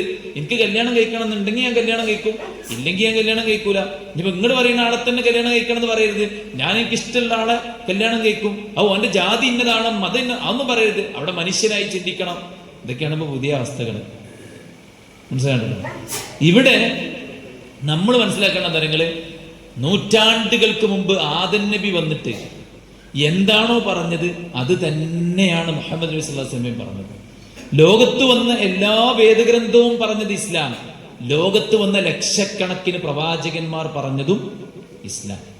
അതുകൊണ്ടൊരു മുസ്ലിമിന് അഭിമാനിക്കാം. എന്ത്? ഒരു അടിത്തറയുള്ള, ഒരു അഡ്രസ്സുള്ള, ഒരു ഒതന്റിസിറ്റി ഉള്ള ഒരു മതത്തിന്റെ അനുയായിയാണ് ഞാനെന്ന അഭിമാനബോധമാണ് ഒരു വിശ്വാസിക്ക് വേണ്ടത്. ഇത് ആരെങ്കിലൊക്കെ എന്തെങ്കിലുമൊക്കെ പറഞ്ഞിടും, എന്നിട്ട് അതും കേട്ടിട്ട് തന്നെ അങ്ങനെ ഉണ്ടായോ? മുഹമ്മദ് വളർത്തുപുത്രന്റെ ഭാര്യനെ ഒളിഞ്ഞു നോക്കി. എന്നിട്ട് ഒളിഞ്ഞു നോക്കിയപ്പോ മുഹമ്മദിന് ആ പെണ്ണിൽ ആഗ്രഹം ജനിച്ചു. ഈ മൊയ്ന്തിനറിയോ അള്ളാന്റെ റസൂൽ സല്ലല്ലാഹു അലൈഹി വസല്ലമക്ക് കൊടുത്ത ഓഫർ എന്താ? മക്കത്തെ ഏറ്റവും വലിയ സുന്ദരികളെ കല്യാണം കഴിച്ചതാണ്. മനസ്സിലായില്ലേ? ഏറ്റവും വലിയ നേതാവാക്കി വാഴ്ത്താം. എത്ര കാശും എത്ര സൗകര്യവും വേണോ അതെല്ലാം തരാം. ഈ ദീന് പറയരുത് എന്ന് പറഞ്ഞിട്ട് അള്ളാഹിന്റെ പ്രവാചകൻ കെട്ടിയത് ആയിഷ ബീവി അല്ലാത്ത ബാക്കിയെല്ലാം വയസ്സായവരും വിധവകളൊക്കെയാണ്. ആയിഷ ബീവി മാത്രമാണ് കന്യക. മാത്രമല്ല, കെട്ടിയ പെണ്ണുങ്ങളെ കുറിച്ചല്ലേ ആരോപണം പറയുന്നുള്ളൂ, അല്ലെ? ഈ 10,000-കണക്കിന് സ്വഹാബി വനിതമാരുണ്ടായിട്ട് നബിയുടെ നോട്ടം ശരിയല്ല, നബിയുടെ കമന്റ് ശരിയല്ല, നബി പലപ്പോഴും എന്നെ അങ്ങനെ ചെയ്യാറുണ്ട്, നഊദു ബില്ലാഹ്, നബി മോശമായി എന്നെ സ്പർശിച്ചിട്ടുണ്ട്, bad touch, good touch, bad ടച്ചിന്റെ കാലമാണല്ലോ, അല്ലെ? നബി ഒരു ബാഡ് ടച്ച് നടത്തിയിട്ടുണ്ട്. ആരെങ്കിലും പറഞ്ഞിട്ടുണ്ടോ? ഉണ്ടോ? ഇന്നീല ഉസാഫിഹുൻ നിസാ, ഞാൻ അന്യ സ്ത്രീകളെ സ്പർശിക്കാറില്ല. പ്രവാചകന്റെ വാക്കല്ലത്, അല്ലേ? അപ്പൊ ആരെങ്കിലും ഒക്കെ എന്തെങ്കിലുമൊക്കെ വിളമ്പുന്നത് കണ്ടിട്ട് എന്താ അല്ലെങ്കിൽ നബിന്റെ എന്തിനിപ്പോ നബിക്ക് എന്തിന്റെ ആവശ്യം എന്നൊക്കെ ചിന്തിക്കുന്ന ആൾക്കാരുണ്ട്. ഏത് ഇത്ര ചെറിയ പെൺകുട്ടിനെ കല്യാണം കഴിക്കേണ്ട ഒരു ആവശ്യം എന്തേ നബിക്ക് ഉണ്ടായത്? ഏത് ആയിഷ ബീവിന്റെ കല്യാണമൊക്കെ പറയുമ്പോഴേ സുഹൃത്തുക്കളെ, ആയിഷ ബീവിനെ അള്ളാഹുവിന്റെ റസൂലല്ല ആദ്യമായിട്ട് വിവാഹം അന്വേഷിച്ചത്, നബി രണ്ടാമത്തെ ആളാണ്. നബിക്ക് വിവാഹം അന്വേഷിച്ചിട്ട് ഒരു പെണ്ണ് അബൂബക്കറിന്റെ അടുത്ത് ചോദിച്ചപ്പോ അബൂബക്കർ എന്താ പറഞ്ഞത്? ആയിഷനെ മറ്റൊരു ടീം കണ്ടുപോയിട്ടുണ്ട്, അതിന്റെ വിവരം അറിയട്ടെ. അപ്പൊ ആയിഷ ബീവിന്റെ വയസ്സ് എത്ര? അപ്പൊ ഓർക്ക് ആർക്കും ബുദ്ധിമുട്ടുണ്ടായില്ല. വാപ്പാക്ക് അയ്യേ ഈ ചെറിയ കുട്ടിനെ കല്യാണത്തിന് കാണിച്ചു കൊടുക്കാൻ പാടുണ്ടോ, ശൈശവ വിവാഹത്തിന് കേസെടുക്കൂലേ എന്ന് അബൂബക്കർ തോന്നിയോ? നാട്ടുകാർക്ക് തോന്നിയോ? കെട്ടിച്ചെടുത്ത അബൂബക്കറിന് തോന്നിയോ? ഉമ്മക്ക് തോന്നിയോ? ആ കല്യാണത്തിന് പങ്കെടുത്ത ആൾക്കാർക്ക് ആർക്കെങ്കിലും തോന്നിയോ? ഇനി നബിനെ അരച്ചു കൊടുത്ത വലിച്ചു കുടിക്കാൻ ദേശീയമുള്ള ശത്രുക്കൾ ആരെങ്കിലും നബിക്കെതിരെ ഒരു കുറവായിട്ട് ആരോപണമായിട്ട് പ്രായം കുറഞ്ഞ ആയിഷനെ കെട്ടി എന്നൊരു കംപ്ലൈന്റ് പറഞ്ഞിട്ടുണ്ടോ? ഇല്ല. കാരണം എന്താ? അന്നത്തെ കാലത്ത് കല്യാണത്തിന് പ്രായമായിട്ടുണ്ട് ആയിഷ ബീവിക്ക്. അതിപ്പോ എന്താ ആക്സെപ്റ്റ് ചെയ്യാൻ എത്ര പ്രശ്നം? ഗാന്ധി കസ്തൂർബാനെ കെട്ടുമ്പോ 13 വയസ്സായിരുന്നു. കുറച്ചുകൂടി ബാക്കിൽ പോകുമ്പോ അത്രയും വയസ്സില്ല, അല്ലേ? ഇനിയിപ്പോ എന്താ ഇത്ര കുഴപ്പം? അപ്പൊ ഇതെന്താ വെച്ച് കഴിഞ്ഞാൽ ഒരു തലിയും പാലും മാത്രം കേട്ടിട്ട് ഞാനൊരു മുസ്ലിമാണ് എന്നതിന്റെ പേരിൽ അപമാനം സഹിച്ച് ജീവിക്കുന്ന കുറെ ആൾക്കാരുണ്ട്. എന്താ അറിയില്ല, ഇസ്ലാമിൽ പെണ്ണിന് ആണിന്റെ പൗതി സ്വത്തുള്ളൂ, അനന്തര സ്വത്ത്. അത് എവിടെയോ കേട്ടതാണ്. എന്ത്? ലിദ്ദക്കരി മിത്ല ഹദ്ദിൽ ഉൻസയൈൻ, പുരുഷന് 2 സ്ത്രീയുടെ ഓഹരി ഉണ്ട്. അതിങ്ങനെ സോഷ്യൽ മീഡിയയിലൂടെ ഇങ്ങനെ ഛർദ്ദിച്ചുകൊണ്ടിരിക്കുന്ന കുറെ ആൾക്കാരുണ്ട്. ഇസ്ലാമിൽ ഫറായിദ് എന്ന വിശാലമായൊരു ഏരിയയാണ്. അത് മുസ്ലിങ്ങൾക്ക് തന്നെ കൃത്യമായിട്ട് അറിയില്ല. എന്നിട്ടല്ലേ ഇവിടെ എക്സ് മുസ്ലിങ്ങൾക്ക്, പണ്ഡിതന്മാർക്ക് തന്നെ വളരെ ചുരുങ്ങിയ ആൾക്കാർക്ക് ഗഹനമായ അറിവുള്ളൂ. ഇൽമുൽ ഫറായിദ് എന്ന് പറഞ്ഞാൽ ഗഹനമായൊരു ഏരിയയാണ്. ഒരാളത് പഠിച്ചിട്ടുണ്ടെങ്കിൽ അയാൾക്ക് ഒരു സ്പെഷ്യൽ ക്വാളിഫിക്കേഷനാണ്. ആലിമും ബിൽ ഫറായിദ്, ആള് അനന്തരാവകാശത്തിൽ നല്ല നോളജുള്ള ആളാണ് എന്ന് പറഞ്ഞാൽ പണ്ഡിതന്മാരുടെ കൂട്ടത്തിൽ തന്നെ ഒരു ദർജ ഒരു പടി ഉയരും അയാള്. അത്രയും ഗഹനമായൊരു ഏരിയയാണ്. എന്നിട്ട് അതിന് തലപ്പ് മാത്രം കടിച്ചിട്ട് എവിടുന്നോ ഒരു ഖുറാന്റെ പരിഭാഷയും വായിച്ചിട്ട് ആ കഷ്ണമായിട്ട് വീഡിയോ ചെയ്യുന്ന ആൾക്കാരെ കള്ളത്തരം കേട്ടിട്ട് ഇസ്ലാം ഇപ്പൊ എന്തേ ഇപ്പൊ പെണ്ണുങ്ങളോട് അങ്ങനെ ആക്കി? ഞാൻ ചോദിക്കാണ്, അള്ള റഹ്മാനും റഹീമുമാണ്, അല്ലെ? അള്ള വദൂദാണ്, അങ്ങേറ്റം സ്നേഹിക്കുന്നവനാണ്, അല്ലെ? അങ്ങനെ ഒരു പടച്ചോന് പെണ്ണുങ്ങളോടൊരു ദേഷ്യം ഉണ്ടാവുമോ? ഇപ്പൊ ഈ പെണ്ണുങ്ങളുടെ ഡ്രസ്സിനെ കുറിച്ചും അവരുടെ അനന്തര സ്വത്തിനെ കുറിച്ചും അവരുമായി ബന്ധപ്പെട്ട അഹ്കാമുകളെ കുറിച്ചൊക്കെ പറയുമ്പോൾ പെണ്ണിനിട്ട് മുറുക്കുക, പെണ്ണിനിട്ട് ബുദ്ധിമുട്ടിക്കുക, പെണ്ണിനിട്ട് ഇടങ്ങാറാക്കുക എന്നൊക്കെയാണ് നാട്ടുകാർ പറഞ്ഞുണ്ടാക്കുന്നത്. അള്ളാഹു അങ്ങനെ ചെയ്യുമോ? പറയണോല് പറയട്ടെ, ഈ വായു തന്നപ്പോ പെണ്ണുങ്ങൾക്കൊരു ഫിൽറ്റർ എന്തേ വെച്ചോ പഠിച്ചോ? ആണുങ്ങളെ പകുതി എമൗണ്ട് ശ്രദ്ധിച്ചാൽ നിങ്ങൾ കുറച്ച് ശ്വാസം മുട്ടി അടക്കിയിരുന്നോ? വെള്ളം തന്നപ്പോ അങ്ങനെ പറഞ്ഞോ? ഭൂമിയുടെ സൗകര്യം ചെയ്തപ്പോ അങ്ങനെ പറഞ്ഞോ? വേറെ എന്തെങ്കിലും കാര്യത്തിൽ അല്ല ഡിസ്ക്രിമിനേഷൻ കാണിച്ചോ? ഇല്ല. പിന്നെ എന്തിനാണ് പെണ്ണിന് സ്പെഷ്യൽ നിയമം, ആണിന് സ്പെഷ്യൽ നിയമം? അത് നമ്മൾ ചിന്തിച്ച് പഠിച്ച് മനസ്സിലാകും അത് ശരിക്കും ഒരു പെണ്ണിന്റെ സുരക്ഷയ്ക്ക് വേണ്ടിയാണ്. മനസ്സിലാണ്ടല്ലോ. അനന്തര സ്വത്തിന്റെ കാര്യത്തിൽ പുരുഷന് കുറച്ചും കൂടെ റെസ്പോൺസിബിലിറ്റി ഉള്ളത് കൊണ്ട് പുരുഷന് ചില ഘട്ടത്തിൽ സ്ത്രീയേക്കാൾ എമൗണ്ട് കൂടും, എന്നാൽ ചില ഘട്ടത്തിൽ സ്ത്രീക്കാണ് കൂടുതൽ വരിക. പുരുഷന്റെ അതേപോലെ വരും, ചിലപ്പോൾ പുരുഷനേക്കാൾ കൂടുതൽ വരും. അപ്പൊ അതൊക്കെ പഠിക്കുമ്പോൾ നമ്മൾ ഇസ്ലാം അത് സുന്ദരമാണ് നമുക്ക് മനസ്സിലാക്കാൻ പറ്റും. അതുകൊണ്ട് തന്നെ അള്ളാഹു റിസാലത്ത് ഇറക്കിത്തന്നത് ആദം നബി മുതൽക്ക് മുഹമ്മദ് നബി വരെയുള്ള മുഴുവൻ പ്രവാചകന്മാരും അവരുടെ കൂടെ ജീവിക്കുന്ന മനുഷ്യന്മാരും അവരെല്ലാം ഒരേ മനഹജിലും ഒരേ അഖീദയിലും ഒരേ മില്ലത്തിലും ഒരേ സ്വർഗത്തിലുമായിരിക്കണം. അതിനാണ് എന്താ പ്രവാചകന്മാരുടെ ഉപമ റസൂൽ സല്ലല്ലാഹു അലൈഹി വസല്ലം പറഞ്ഞത്? എന്റെയും എന്നെപ്പോലുള്ള പ്രവാചകന്മാരുടെയും ഉപമ ഒരു തീ കത്തിക്കുന്നവനെ പോലെയാണ്. തീയിലേക്ക് പാറ്റകൾ പാഞ്ഞെടുക്കുമ്പോൾ ആ പാറ്റകളെ തട്ടി മാറ്റി ആ അപകടത്തിൽ നിന്ന് രക്ഷപ്പെടുത്തുകയാണ് ഞങ്ങൾ പ്രവാചകന്മാർ ചെയ്യുന്നത്. ഇന്നാ അർസൽനാ നൂഹൻ ഇലാ ഖൗമിഹി അൻ അൻദിർ ഖൗമക മിൻ ഖബ്ലി അൻ യഅതിയഹും അദാബുൻ അലീം. വേദനാജനകമായ ശിക്ഷ വന്നെത്തും മുമ്പ് നിങ്ങൾക്കിതാ ഞാൻ താക്കീത് നൽകുകയാണ് എന്നല്ലേ നൂഹ് നബി പറഞ്ഞത്? അതേ സംഗതിയല്ലേ പ്രവാചകനും പറഞ്ഞത്? അല്ലേ? എല്ലാവരും ഒരേ അല്ലാഹനല്ലേ പറഞ്ഞത്? എല്ലാവരും ഒരേ തൗഹീദല്ലേ പറഞ്ഞത്? അഖീദയിൽ മാറ്റമുണ്ടോ? ഉണ്ടോ? ഒരു മാറ്റവും. അതുകൊണ്ട് തന്നെ അല്ലാഹു സുബ്ഹാനഹു വ തആല ഈ റിസാലത്ത് ഇറക്കിയത് അനുഗ്രഹമായിട്ടാണ്, തെളിവായിട്ടാണ്, നന്മയുടെ വഴി വ്യക്തമാക്കി തരാൻ വേണ്ടിയിട്ടാണ്. എല്ലാവരും അള്ളാഹുവിന്റെ ശരിയായ ദീനിൽ തൗഹീദിൽ മുന്നോട്ട് പോകണം. എല്ലാ ഉമ്മത്തും ഒരേ ദീനിൽ ഒരേ പ്രവാചകന്മാരുടെ ആശയത്തിൽ ഉൾക്കൊള്ളുന്നവരായിരിക്കണം എന്നതിനാണ് അള്ളാഹു സുബ്ഹാനഹു വ തആല നൽകിയിട്ടുള്ളത്. റിസാലത്തിന് മറ്റൊരു പോയിന്റ് സുഹൃത്തുക്കളെ, റിസാലത്ത് ഭദ്രമാണ്, സുഭദ്രമാണ്. അതിനൊരാൾക്കും കൈകടത്താനാവില്ല. സൂറത്തുൻ നജ്മിന്റെ 3-4 ആയത്തുകൾ അല്ലേ? വന്നജ്മി ഇദാ ഹവാ മാ ضل സാഹിബുകും വമാ ഗവാ വമാ യൻതിഖു അനിൽ ഹവാ ഇൻ ഹുവ ഇല്ലാ വഹ്യു യൂഹാ. റസൂൽ സല്ലല്ലാഹു അലൈഹി വസല്ലമയെ കുറിച്ച് അല്ലാഹു സുബ്ഹാനഹു വ തആല പറയാണ്, മാ ضل സാഹിബുകും വമാ ഗവാ. നിങ്ങളുടെ സഹോദരൻ വഴിപിഴക്കുകയോ അദ്ദേഹത്തിന് എന്തെങ്കിലും ഭ്രാന്തോ കുറവുകളോ സംഭവിക്കുകയോ ചെയ്തിട്ടില്ല. പിന്നെ എന്താണ്? വമാ യൻതിഖു അനിൽ ഹവാ. അദ്ദേഹം സംസാരിക്കുന്നത് സ്വന്തം ഇഷ്ടമല്ല. പിന്നെ എന്താണ്? ഇൻ ഹുവ ഇല്ലാ വഹ്യു യൂഹാ. വഹയിന്റെ അടിസ്ഥാനത്തിലാണ് അദ്ദേഹം നിങ്ങളോട് സംസാരിക്കുന്നത്. നബി സല്ലല്ലാഹു അലൈഹി വസല്ലം ഒരിക്കൽ ഞാൻ നടന്നു പോവാണ്. അപ്പോൾ സ്വഹാബത്തിന്റെ മറ്റേ ഈത്തപ്പന കൊലയിൽ പരാഗണം ചെയ്യുന്ന പരിപാടി ഉണ്ട് അല്ലെ? ഗൾഫിലൊക്കെ പോയ ആൾക്കാർക്ക് അറിയാം. ആ സാധനമൊക്കെ വാങ്ങാൻ കിട്ടും. എന്നിട്ട് എന്ത് ചെയ്യും? ആ കൊലയിൽ വെച്ചിട്ട് കെട്ടും, ഭദ്രമായിട്ട് കെട്ടിയിട്ട് കൂടുതൽ വിളവുണ്ടാക്കാൻ വേണ്ടിയിട്ട് പരാഗണം ചെയ്യിക്കും. സാധാരണ ചെറിയ പ്രാണികളും തേനീച്ചകളൊക്കെ എന്ത് ചെയ്യും? ഈ പൂവിൽ നിന്ന് ഇരുന്ന് അടുത്ത പൂവിലേക്ക് പോകുമ്പോൾ അവരുടെ കാലിൽ പറ്റി പിടിച്ചിട്ടുള്ള പൂമ്പൊടി ഇതിൽ നിന്ന് മറ്റുള്ളതിലേക്ക് എത്തിയിട്ട് ഇങ്ങനെ നാച്ചുറലി പരാഗണം ചെയ്യപ്പെടുന്നത് അറിയാലോ. ഒന്നും കൂടി ലാഭം ഉണ്ടാക്കാൻ വേണ്ടിയിട്ട് എന്ത് ചെയ്യും? എക്സ്ട്രാ മനുഷ്യന്മാരിങ്ങനെ ചെയ്യും. ഇങ്ങനെ ആണിന്റെ ഇത് കൊണ്ടുവന്നിട്ട് പെൺകുലകളിൽ വെച്ച് കെട്ടിയിട്ട് കൂടുതൽ ലാഭം ഉണ്ടാക്കാൻ. ഇത് റസൂൽ സല്ലല്ലാഹു അലൈഹി വസല്ലം കണ്ടപ്പോ സ്വഹാബത്തിനോട് പറഞ്ഞു, എന്ത്? അതൊക്കെ അള്ളാഹ് ഉണ്ടാക്കൂലേ, നിങ്ങൾ എന്തിനാ ഇങ്ങനെ? അപ്പൊ അവർ നിർത്തി. പക്ഷെ അന്നത്തെ വിളവ് വളരെ കുറഞ്ഞു. അപ്പൊ നബിയുടെ അടുക്കൽ വന്നവർ കംപ്ലൈന്റ് പറഞ്ഞു, അള്ളാഹുവിന്റെ റസൂലെ നിങ്ങൾ പറഞ്ഞിട്ട് ഞങ്ങൾ എന്ത് ചെയ്തു? ആ പണി നിർത്തിവെച്ചു. അപ്പൊ റസൂൽ കരീം സല്ലല്ലാഹു അലൈഹി വസല്ലം പറഞ്ഞു, അൻതും അഅലമു ബി ഉമൂരി ദുനിയാകും. നിങ്ങളുടെ ദുനിയാവിന്റെ വിഷയം നിങ്ങൾക്കാണ് കൂടുതൽ അറിയുക. അപ്പൊ ഇതിനെന്ത് മനസ്സിലാക്കാം? ആ പറഞ്ഞത് ദീനല്ല. അപ്പൊ നബി ദീനല്ലാതെ പറഞ്ഞ കാര്യങ്ങൾ വ്യക്തമാണ്, അതല്ലാത്തതെല്ലാം ദീനാണ്.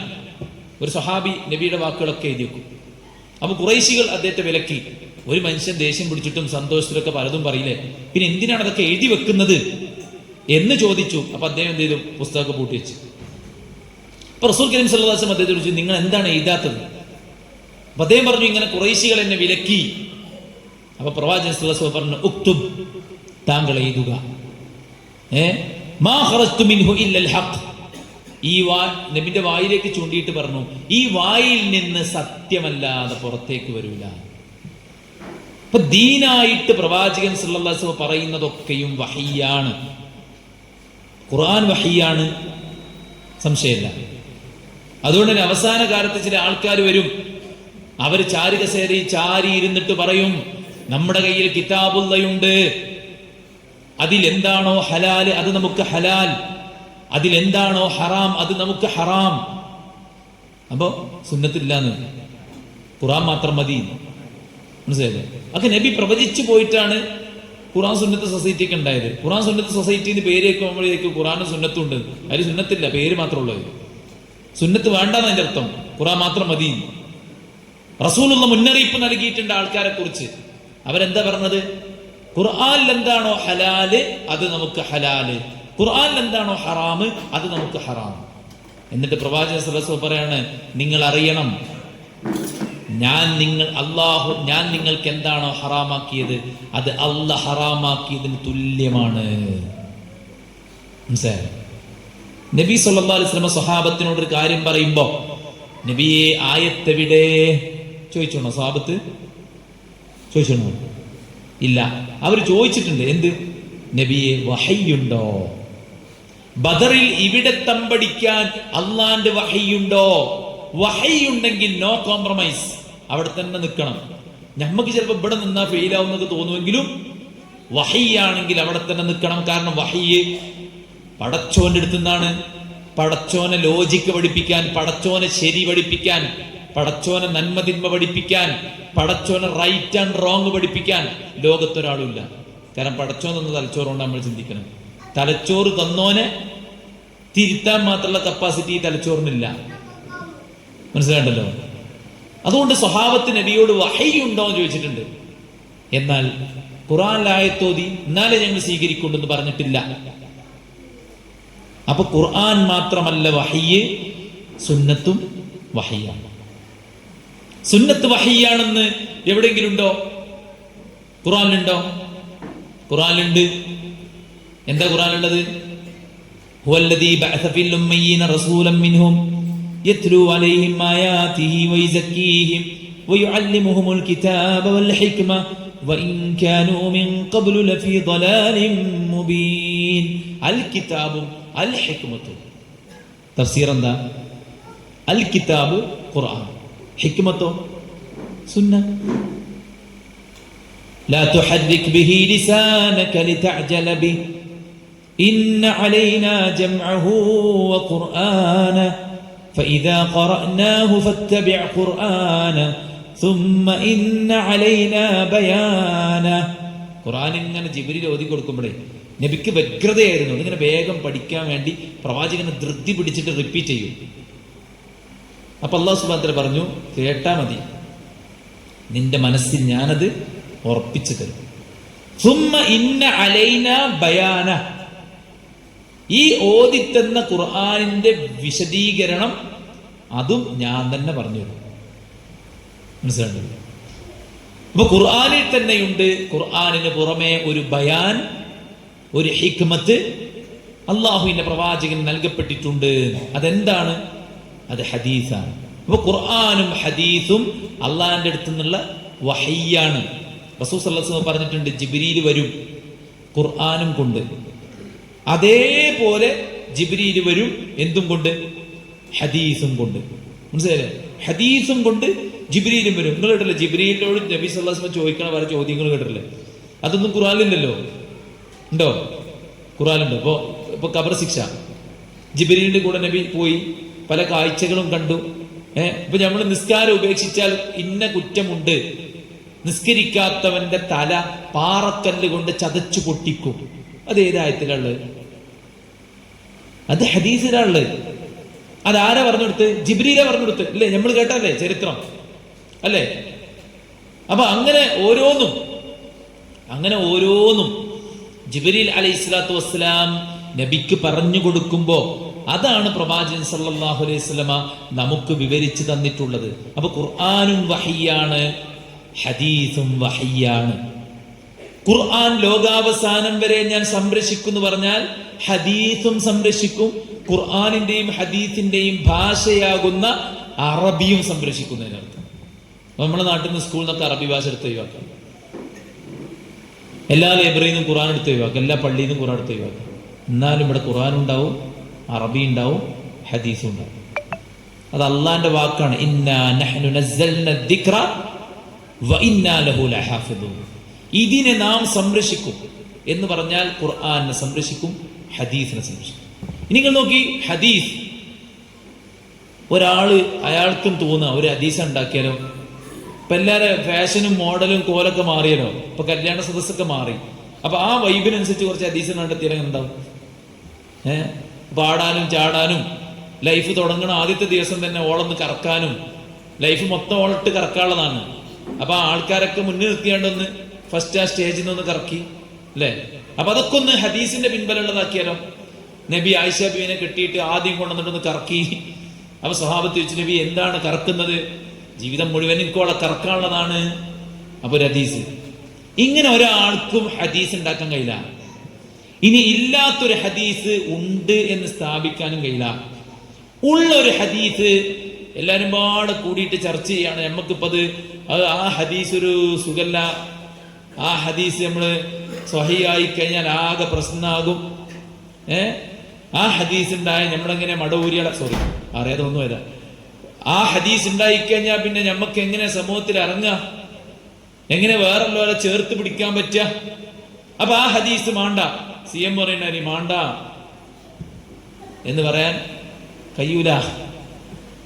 ഉള്ളൊരു ഹദീസ് ഇല്ല എന്ന് സ്ഥാപിക്കാനോ ഇല്ലാത്തൊരു ഹദീസ് ഉണ്ടോ എന്ന് സ്ഥാപിക്കാനോ കഴിയാത്ത വിധം ഭദ്രമാണ് ഉസൂലുൽ ഹദീസ്. മനസ്സിലായില്ലേ? ലോകത്ത് മുൻകടന്നു പോയ പണ്ഡിതന്മാരെടുത്ത സേവനമാണത്. ആരുടെയെല്ലാം ഹദീസുകൾ സ്വീകരിക്കാൻ പറ്റും? റിജാലുൽ ഹദീസ്.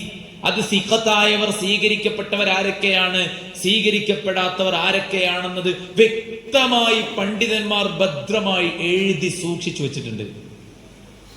അത് ആയിരക്കണക്കിന് പണ്ഡിതന്മാർക്ക് ഹിഫ്ളുണ്ട്. മനസ്സിലാണ്ടല്ലോ. അതുകൊണ്ട് ഖുർആൻ വഹിയാണ്, അത് സംരക്ഷിക്കപ്പെടും. അതുപോലെ തന്നെ ഹദീസും വഹിയാണ്, അതും സംരക്ഷിക്കപ്പെടും. ഈ രണ്ടും യാതൊരു തരത്തിലുമുള്ള ന്യൂനതയോ കുറവുകളോ ബാധിക്കാതെ സംരക്ഷിക്കപ്പെട്ടതാണ്. പ്രവാചകൻ സല്ലല്ലാഹു അലൈഹി വസല്ലം എന്താ പറഞ്ഞത്? സനുഖരിഉക ഫലാ തൻസാ. ഞാൻ താങ്കൾക്ക് ഓതിത്തരും, താങ്കൾ മറക്കുകയില്ല. മറക്കേണ്ടതൊക്കെ മറന്നു. ഇപ്പൊ ലൈലത്തുൽ ഖദർ നബിക്ക് അറിയിച്ചു കൊടുത്തിനി. അപ്പൊ നബി അതിനെ സ്വഹാബത്തോട് പറയാൻ വേണ്ടി ഇങ്ങനെ വരുമ്പോഴാണ് രണ്ടാൾക്കാര് കച്ചറ കൂടിയ. അപ്പൊ ആ കച്ചറ കണ്ടപ്പോ റസൂൽ സല്ലല്ലാഹു അലൈഹി വസല്ലം അതിലേക്ക് ശ്രദ്ധിച്ചപ്പോ മറ്റേ മറന്നത് ഖൈറാണ്. അല്ല 27-നാണ് ലൈലത്തുൽ ഖദർ എന്ന് പറഞ്ഞെങ്കിൽ ചിലപ്പോ ആൾക്കാർ ബാക്കി ദിവസം നോമ്പൻ നോക്കൂല. ആ 27-നെ കണ്ട് സെറ്റപ്പ് ആക്കും അല്ലെ. അന്ന് തറാവീഹും പരിപാടിയും ഒക്കെ, ബാക്കിയൊക്കെ ഉച്ചക്കേ കയറാൻ ഫുൾ ജാർസോടെയൊക്കെ കുടിക്കുക. അപ്പൊ അതെന്തിനാണ്? അവസാനത്തെ 10 രാവും പകലും മുഴുവൻ ഇബാദത്തിലേക്ക് കോൺസെൻട്രേറ്റ് ചെയ്യാൻ, കൂടുതൽ അള്ളാഹുലേക്ക് എടുക്കാൻ, കൂടുതൽ നന്മകൾ സമ്പാദിക്കാൻ. അന്നൊരു ഖൈർ എന്ന നിലക്ക് അള്ളാഹ് ഉദ്ദേശിച്ചത് നബിയെ കൊണ്ട് മറപ്പിച്ചു. അതുകൊണ്ട് ആയത്തിന്റെ ബാക്കി ഇല്ല മാഷാ അള്ളാഹ്. അള്ളാഹ് ഉദ്ദേശിച്ചത് മറന്നിട്ടുണ്ട്. ഇപ്പൊ നിങ്ങൾക്കറിയില്ല അൽ-കഹ്ഫ് അവതരിപ്പിക്കപ്പെടാനുള്ള കാരണം? മക്കാ മുശ്രിക്കുകൾ മദീനത്തെ ജൂതന്മാരുമായിട്ട് പോയിട്ട് സംസാരിച്ചിട്ട് ഞങ്ങളുടെ മുഹമ്മദിനായിട്ട് ഒരുത്തുണ്ട്, ഓനെ സൈസാക്കാൻ പറ്റിയ കുറച്ച് ഐഡിയ ഒക്കെ പറഞ്ഞിരിക്കാറ്. അപ്പൊ ജൂതന്മാര് 3 ചോദ്യം പറഞ്ഞു. ഗുഹയിലകപ്പെട്ട കുറച്ച് ആൾക്കാരുണ്ട്, ഓരെ കുറിച്ചും ചോദിച്ചു നോക്കണ്ട്. നാട് മൊത്തം ചുറ്റി സഞ്ചരിച്ച ഒരു ഭരണാധികാരിയുണ്ട്, ദുൽഖർനൈൻ ഉദ്ദേശിച്ചാണ്, അദ്ദേഹത്തെ കുറിച്ച് ചോദിച്ചു നോക്കണ്ട്. പിന്നെ റൂഹ് യസ്അലൂനക അനിർ റൂഹ്, ആത്മാവിനെ കുറിച്ച് ചോദിക്കൂ. ഇങ്ങനെ 3 ക്വസ്റ്റ്യൻ പഠിപ്പിച്ചു കൊടുത്തു. അങ്ങനെ മക്കത്ത് വന്ന് ഒരു ഭയങ്കര സംഭവമൊക്കെ ഒന്ന് മുഹമ്മദ് നബിയാണെന്ന് വിശ്വസിക്കാം. 3 ചോദ്യം ചോദിക്കും, അതിന് ആൻസർ പറയണം. അങ്ങനെ ഈ 3 ചോദ്യം ചോദിച്ചു. റസൂൽ പറഞ്ഞു നാളെ പറഞ്ഞുതരാം. ഇൻഷാ അല്ലാഹ് പറയാൻ മറന്ന്. മനസ്സിലായില്ലേ? 15 ദിവസത്തിന് ശേഷമാണ് സൂറത്ത് അൽ-കഹ്ഫ് ഇറങ്ങിയത്. 15 ദിവസത്തിന് ശേഷം. അതിന്റെ റസൂലുള്ള ഇൻഷാ അല്ലാഹ് മറന്നതുകൊണ്ട് ഒരു കാര്യം ഫ്യൂച്ചറിൽ ചെയ്യുമെന്ന് പറയാൻ ഉദ്ദേശിക്കുമ്പോ ഇൻഷാ അല്ലാ എന്ന് പറയണം എന്നതിന്റെ തെളിവ് എവിടെയുള്ളത്? അൽ-കഹ്ഫിലുള്ളത്. എന്താ അവിടെ ഇറങ്ങാൻ കാരണം? റസൂലുള്ളാഹി ഇൻഷാ അല്ലാ പറയാൻ മറന്നു. മനസ്സിലായില്ലേ? അപ്പൊ അള്ളാഹു ഉദ്ദേശിച്ച കാര്യങ്ങൾ പ്രവാചകൻ സല്ലല്ലാഹു അലൈഹി വസല്ലം അല്ലാഹ് മറപ്പിച്ചിട്ടുണ്ട് എന്നല്ലാതെ ഇതല്ല ഖുർആനോ വേറൊരു ഖുർആന്റെ 16,000 ആയത്തുണ്ട് എന്നോ മുഹമ്മദ് നബി അല്ല നബി, അലി ഇബ്നു അബീ ത്വാലിബായിരുന്നു നബി, അതൊക്കെ ഷിയാക്കൾ പടച്ചുണ്ടാക്കിയതാണ്. ശരിയായ ഖുർആൻ ഇതല്ല, ശരിയായ വ്യാഖ്യാനം ഇതല്ല, ശരിയായ വിവരണം ഇതല്ല എന്നൊക്കെ പറഞ്ഞിട്ട് പുതിയ പുതിയ ആൾക്കാർ വരുന്നുണ്ട്. പുതിയ നബിമാര് രംഗത്ത് വരുന്ന കാലാണ് ഇപ്പൊ. കുറെ ആൾക്കാർ ഓരോ പിന്നാലെ നടക്കുകയാണ്. ഇപ്പോഴാണ് ശരിക്കും എനിക്ക് ഖുർആൻ മനസ്സിലായത്, ഇസ്ലാം മനസ്സിലായത്. ഇസ്ലാം ഇത്ര സിമ്പിൾ ആണോ? ഓല് പറഞ്ഞു നോക്കുമ്പോ ഒരു കുഴപ്പമില്ല. ഡിസംബറിൽ പിന്നെ സ്റ്റാർ തൂക്കുക, കേക്ക് മുറിക്കുക, ഓണത്തിന് കൂടിയാടാം, എല്ലാത്തിനും ആകാം, അതിലൊന്നും ഖുർആൻ ഒരു തടസ്സമില്ല എന്ന് ഇപ്പൊ ഖുർആൻ കേട്ടപ്പോഴാണ് മനസ്സിലായത്. അതെവിടുന്ന കിട്ടി? അത് ഈ ഷിയാക്കളുടെയും ഇസ്ലാമിന് തിരിഞ്ഞുപോയ ആളുകളുടെയും വ്യാഖ്യാനവും വിവരണവും എടുത്ത് ഖുർആനിനെ ദുർവ്യാഖ്യാനിച്ചുകൊണ്ട് കിട്ടിയതാണ്. അപ്പൊ നമ്മെ സംബന്ധിച്ചിടത്തോളം നമ്മൾ മനസ്സിലാക്കേണ്ടത്, പ്രവാചകന്മാർ ഒരു മറവിയും കൂടാതെ ക്ലാരിറ്റിയോടെ കൃത്യതയോടെ നമുക്കിത് എത്തിച്ചു തന്നിട്ടുണ്ട്. ഒരു സ്വന്തം ഇഷ്ടം റിസാലത്തായിട്ട് പ്രവാചകൻ സല്ലല്ലാഹു അലൈഹി വസല്ലം പറഞ്ഞിട്ടില്ല.